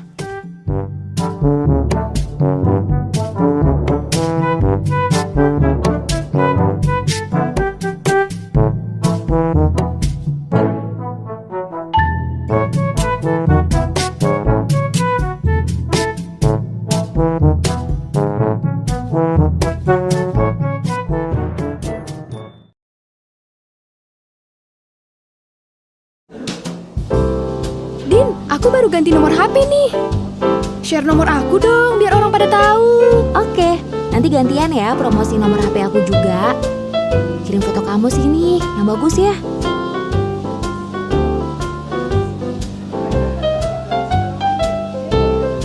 Eits, tunggu dulu. Nomor HP itu kan informasi pribadi. Kamu yakin kalau informasi pribadi aman di-share di sosial media? Terus bisa dilihat banyak orang. Bisa aja loh ada orang jahat yang gak kamu kenal hubungin kamu. Halo cantik, hai, mau jadi pacar jalan ya? Atau informasi pribadi kamu disalahgunakan oleh orang yang gak bertanggung jawab. Kalau bagikan informasi pribadi, sebaiknya saat dibutuhkan aja dan ke orang yang kamu percaya. Terus, jangan lupa share di aplikasi chatting yang aman. Pastikan kamu menggunakan aplikasi chatting yang punya fitur keamanan. Misalnya, autentifikasi 2 langkah dan peringatan login supaya akun kamu terlindungi. Selain itu, pastikan juga ada sistem enkripsi end-to-end-nya, biar informasi yang kamu kirim cuma kamu dan orang yang kamu tuju aja yang tahu. Oke Gilang, makasih ya udah kasih tahu. Sekarang kita jadi tahu deh, kalau mau share informasi, pikirin dulu, abis itu pilih aplikasi yang tepat dan aman.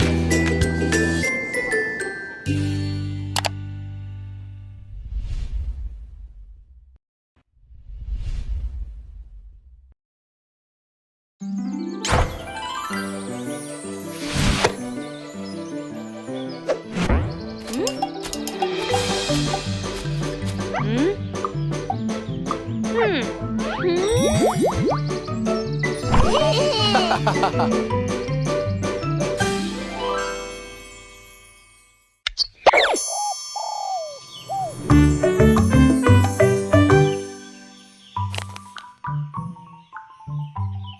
origami yuk.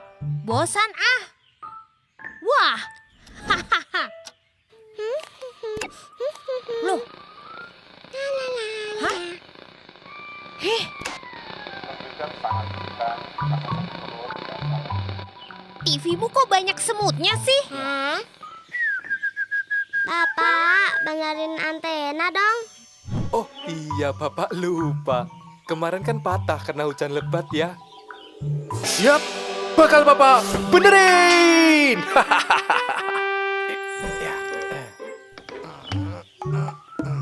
Sudah belum? Belum. Sudah?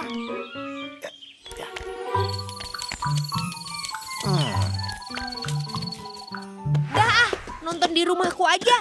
TV-mu banyak semutnya. Hehehe, untung masih tayang. Wah, pening banget. Super Big! Cia, cia, cia!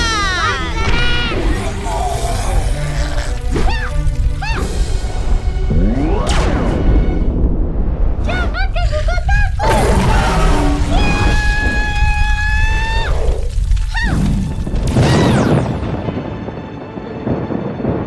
Wah, bapakku masih di atas genteng.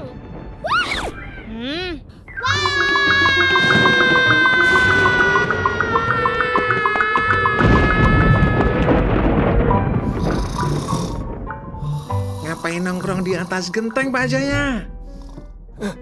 Ini, benerin antena.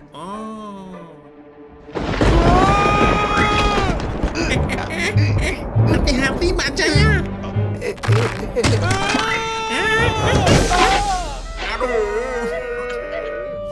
Makanya Pak Jaya, pindah ke TV digital dong. Dijamin bening dan gak ada smoothnya. TV digital? Iya Pak, kayak TV yang di rumah Biani. Mahal nggak? Cukup sediakan set-top box. Murah. Banyak itu di marketplace. Atau beli di toko elektronik. Wow, bening banget. Wah. Jelas dong, berkat Modi. Benar, ayo lekas migrasi ke siaran TV digital. Bersih gambarnya, jernih suaranya, dan canggih. Banyak pilihan programnya. Hehehe, betul itu Modi. Betul itu.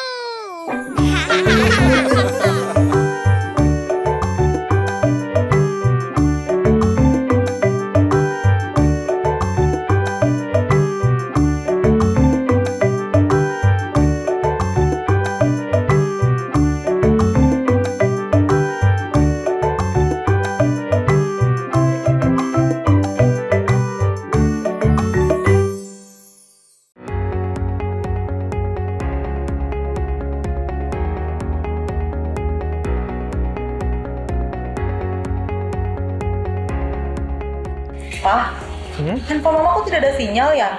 Kalau handphone papa gimana? Kita kan menggunakan operator yang sama. Sebentar.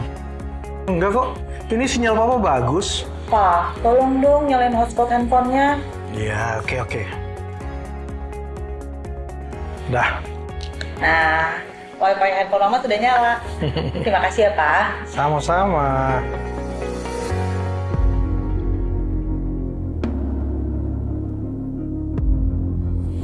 Pak, ini ada yang aneh deh. Ada transaksi 40 juta, tapi bukan aku yang melakukan. Dan aku nggak bisa login ke M-Banking karena passwordnya salah katanya. Mah, kok bisa ya sinyal HP mama nggak aktif, tapi tiba-tiba dapat email sudah transfer 40 juta? Jangan-jangan nomor mama ini diambil sama orang. Coba inget-inget, akhir-akhir ini mama pernah nggak input data pribadi mama ke situs yang mama nggak kenal?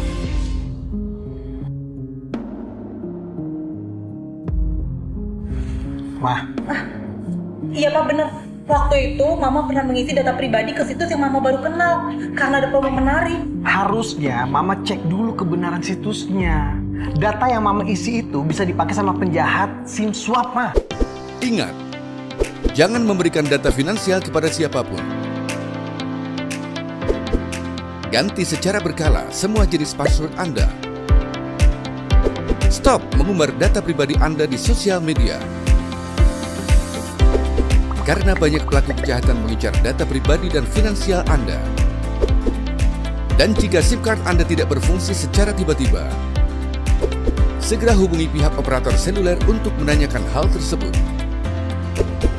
Jika ada penggantian SIM card tanpa pengetahuan Anda, kemungkinan besar Anda terkena SIM swap. Mintalah operator seluler untuk memblokir SIM card Anda. Waspada, jika ada transaksi tidak dikenal di rekening Anda, hubungi call center bank untuk memblokir rekening Anda dan segeralah laporkan kepada pihak berwenang untuk melengkapi penyelidikan lebih lanjut. Ayo deh, Pak. Mama mau lapor ke operator seluler. Ayo.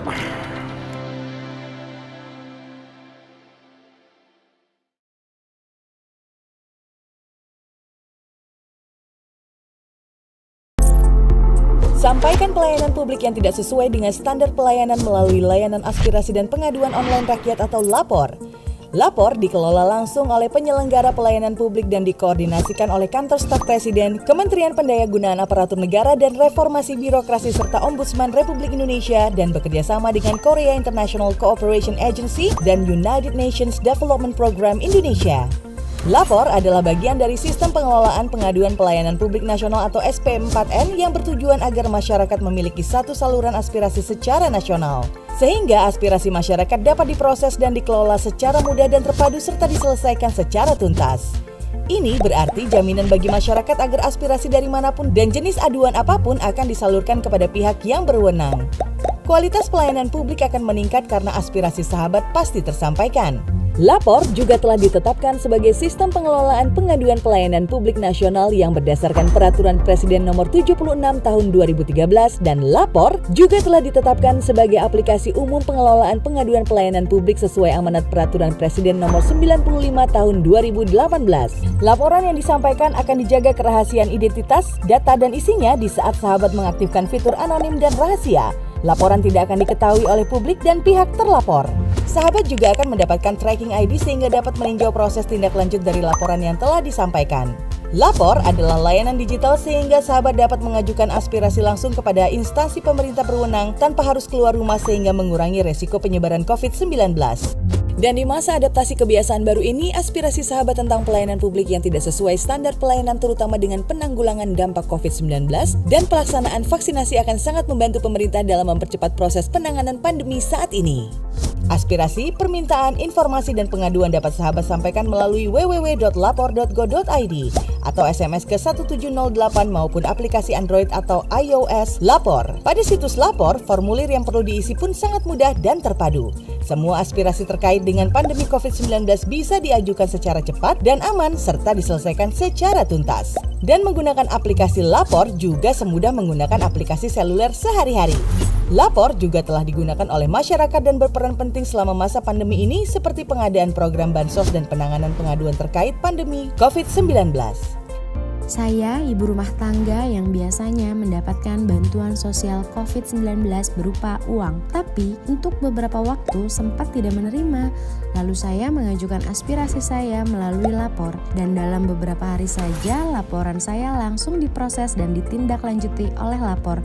Kondisi saya disampaikan ke pemerintah kota tempat saya tinggal, lalu disampaikan kepada dinas sosial sehingga saya menerima bantuan lagi seperti sebelumnya. Terima kasih LAPOR. Saya pengguna KRL dan suatu hari saya melihat banyak penumpang yang tidak menjaga jarak selama dalam KRL. Setelah saya mengajukan aspirasi saya lewat LAPOR, akhirnya kondisi dalam KRL pun menjadi tertib mengikuti aturan kebiasaan baru saat ini. Terima kasih LAPOR. Saya seorang buruh tani yang pada saat pembagian kartu BPNT sedang berada di luar kota, sehingga saya tidak mendapatkan kartu. Saya kemudian menceritakan kondisi saya kepada LAPOR dan akhirnya mendapatkan solusi. Terima kasih LAPOR. Seperti cerita mereka, aspirasi kita semua akan membantu percepatan penanganan pandemi COVID-19 secara merata. Ayo sampaikan aspirasi dan pengaduan sahabat untuk perbaikan pelayanan publik di Indonesia. Berani lapor untuk pelayanan publik yang lebih baik.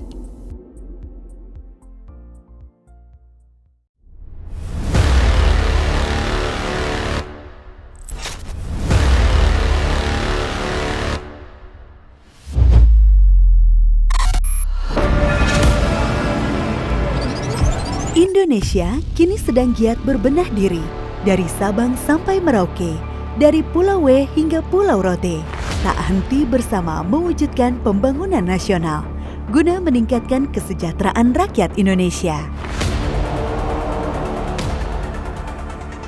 Permasalahan data dengan akurasi rendah, tidak mutakhir, dan sulit diakses dapat menyebabkan inefisiensi waktu dan biaya dalam perencanaan pembangunan. Dibutuhkan solusi untuk permasalahan data yang selama ini kerap menjadi kendala bersama. Untuk itu, diwujudkanlah Satu Data Indonesia melalui Peraturan Presiden Nomor 39 Tahun 2019. Satu Data Indonesia atau SDI merupakan sebuah kebijakan tata kelola data pemerintah yang bertujuan menghasilkan data yang akurat, mutakhir, terpadu, dan dapat dipertanggungjawabkan, serta mudah diakses dan dibagi pakaikan antar instansi pemerintah pusat dan instansi daerah. SDI hadir untuk mendukung perencanaan, pelaksanaan, evaluasi, dan pengendalian pembangunan. Satu Data Indonesia dapat memberikan acuan pelaksanaan serta pedoman bagi instansi pusat dan daerah, mendorong keterbukaan dan transparansi data, serta mendukung sistem statistik nasional dengan data yang berkualitas sebagai dasar pengambilan kebijakan. Data SDI dirilis dalam format yang dapat digunakan kembali dan mudah dibaca mesin, serta data yang bebas biaya. Untuk itu, SDI memastikan agar data yang dihasilkan oleh kementerian, lembaga, atau pemerintah daerah sudah memenuhi 4 prinsip Satu Data Indonesia yang terdiri dari 1. Standar data, di mana adanya satu standar yang mengatur metodologi yang meliputi konsep, definisi, cakupan, klasifikasi, ukuran, satuan, dan asumsi dalam data. 1. Metadata, adanya satu format terstruktur yang berfungsi untuk menjelaskan isi dan sumber data, sehingga memudahkan data untuk ditemukan, digunakan, dan dikelola kembali. Interoperabilitas data, yaitu kemampuan data untuk dibagi pakaikan dan dipertukarkan antar sistem elektronik yang saling berinteraksi antar pengguna. Menggunakan kode referensi dan data induk, yaitu karakter yang mempresentasikan makna dan maksud sebagai rujukan identitas data yang bersifat unik, agar data yang dihasilkan dapat divalidasi dan diverifikasi.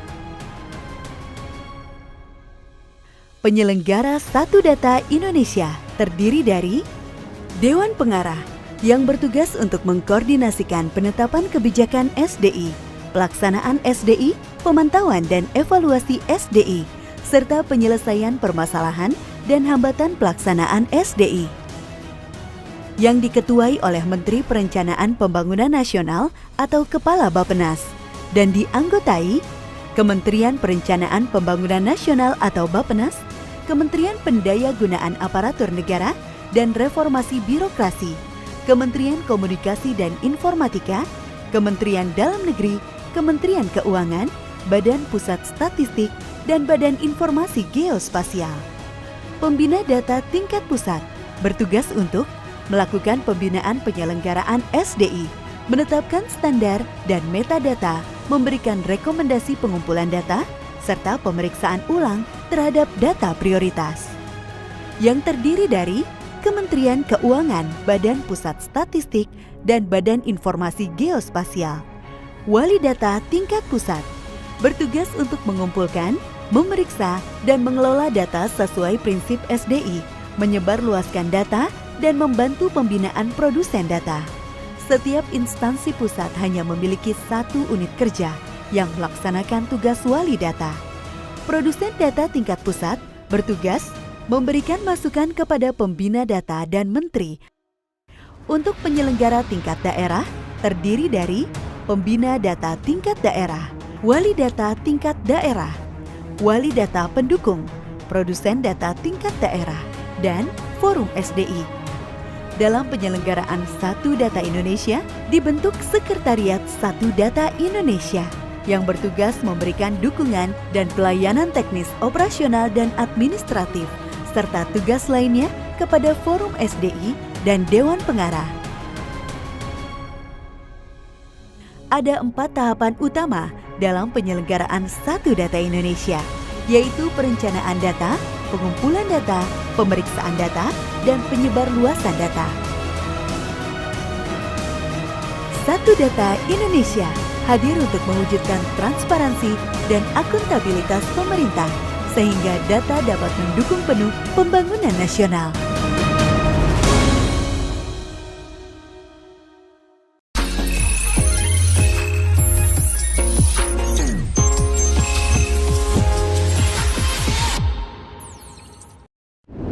Sistem pemerintahan berbasis elektronik (SPBE) adalah penyelenggaraan pemerintahan yang memanfaatkan teknologi informasi dan komunikasi untuk mewujudkan tata kelola pemerintahan yang bersih, efektif, transparan, dan akuntabel, serta pelayanan publik yang berkualitas dan terpercaya. Sebagai anggota tim koordinasi nasional SPBE, Kepala Badan Pengkajian dan Penerapan Teknologi bertanggung jawab atas audit infrastruktur dan audit aplikasi SPBE, serta manajemen pengetahuan dan alih teknologi SPBE. Selain itu, sesuai rencana induk SPBE, BPPT bertanggung jawab dalam melaksanakan kajian cloud services untuk teknologi bagi pakai dan kajian artificial intelligence dalam rangka pengambilan keputusan cepat dan akurat. Untuk penyelenggaraan audit TIK SPBE, BPPT telah menyusun standar dan tata cara audit aplikasi dan audit infrastruktur SPBE yang akan ditetapkan melalui peraturan BPPT. Sebagai persiapan, BPPT telah melakukan pengembangan audit tools untuk pelaksanaan audit SPBE secara terintegrasi dan juga melakukan pengembangan kompetensi SDM auditor serta pengembangan kapasitas sebagai lembaga audit TIK pemerintah untuk mendukung pelaksanaan audit aplikasi umum dan audit infrastruktur nasional setiap tahunnya. BPPT juga telah menyusun pedoman manajemen pengetahuan SPBE yang akan ditetapkan melalui peraturan BPPT dan melakukan berbagai persiapan untuk melaksanakan koordinasi dan memberikan konsultasi teknis bagi pemerintah pusat dan daerah. BPPT telah melakukan kajian dan pengembangan aplikasi bagi pakai simpan sebagai model platform pengelolaan manajemen pengetahuan SPBE yang dapat dimanfaatkan oleh berbagai instansi pemerintah. Kajian teknologi cloud service dilakukan untuk memilih teknologi yang tepat guna dan tepat sasaran dalam pemberian layanan yang dapat dibagi pakaikan kepada para pengguna SPBE. Sesuai penugasan tersebut, BPPT mempersiapkan rekomendasi teknologi cloud services dan mengkaji komponen-komponen teknologi yang diperlukan dan harus tersedia dalam layanan berbagi pakai di SPBE. BPPT juga sedang mempersiapkan aplikasi layanan Single Sign-On Cloud SPBE berfungsi untuk memfasilitasi layanan autentikasi pengguna yang nantinya dapat diintegrasikan dengan berbagai aplikasi cloud SPBE melalui satu servis nasional. Penggunaan layanan autentikasi ini merupakan salah satu contoh layanan berbagi pakai yang dapat dimanfaatkan melalui cloud SPBE. Sistem pengenalan wajah untuk identifikasi personal dikembangkan dengan fitur utama berupa perekaman dan verifikasi. Perekaman digunakan untuk melakukan pendaftaran identitas baru ke dalam sistem biometrik, sedangkan verifikasi untuk mengkonfirmasi kebenaran identitas seseorang. Orchestration berfungsi untuk pengatur alur proses di dalam sistem. Setiap proses dijalankan sesuai antrian sebelum diolah oleh komponen biometrik pengenalan wajah. Proses pengenalan wajah dimulai dari akuisisi citra, kemudian masuk ke modul pendeteksi wajah. Setelah wajah berhasil terdeteksi, selanjutnya dilakukan ekstraksi fitur dan pemadanan, yakni proses membandingkan template dari basis data dengan input akuisisi citra. Selanjutnya, hasil yang didapat adalah berupa keputusan mengenai kecocokan identitas suatu individu. Platform chatbot pemerintahan dibangun untuk membantu instansi pemerintah dalam mengembangkan chatbot sesuai kebutuhan setiap instansi dalam memberikan pelayanan yang prima kepada masyarakat. Platform chatbot pemerintahan yang dikembangkan ini dilengkapi dengan Natural Language Understanding bahasa Indonesia dan dibangun berbasis platform rasa open source. Proses pengembangan platform chatbot pemerintahan secara keseluruhan meliputi perancangan sumber data yang dibutuhkan seperti actions, entities, domains, slots, stories, components, pelatihan atau pembuatan model, penempatan sistem atau deployment, pembuatan model pelayanan dari platform chatbot pemerintahan, serta pengembangan GUI dari platform chatbot pemerintahan.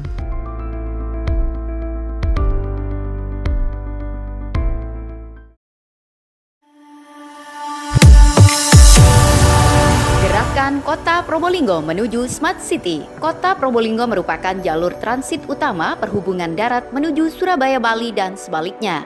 Dengan inovasi yang smart, mampu menyelesaikan problema kota. Tapi kalau Kota Probolinggo, Bapak Ibu, mereka menyusun sendiri. Siskia Pro Cantik, sistem informasi kesehatan ibu dan anak Probolinggo yang cermat, andal, teliti, inovatif, dan kualitas. Integrasi antara tenaga kesehatan, baik puskesmas dan bidan, serta masyarakat. Program ini mempermudah pencatatan kesehatan ibu hamil, ibu bersalin dan nifas, serta bayi baru lahir di seluruh fasilitas kesehatan. Pemantauan kontinu secara online ini mampu meminimalisir resiko kematian ibu dan anak di Kota Probolinggo.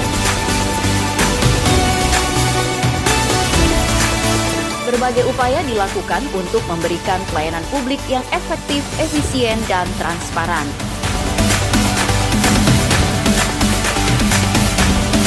Aki cemerlang, akte kelahiran, kartu identitas anak, dan kartu keluarga cepat, murah, sehari langsung jadi. Sebuah layanan 3-in-1 ini untuk memperoleh identitas kependudukan.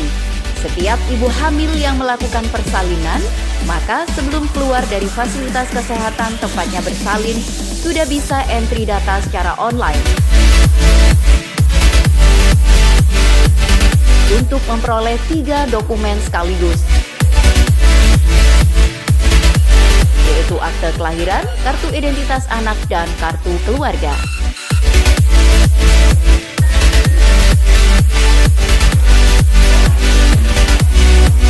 Dengan akte cemerlang, bayi pulang sudah membawa akte kelahiran, kartu identitas anak, dan juga kartu keluarga.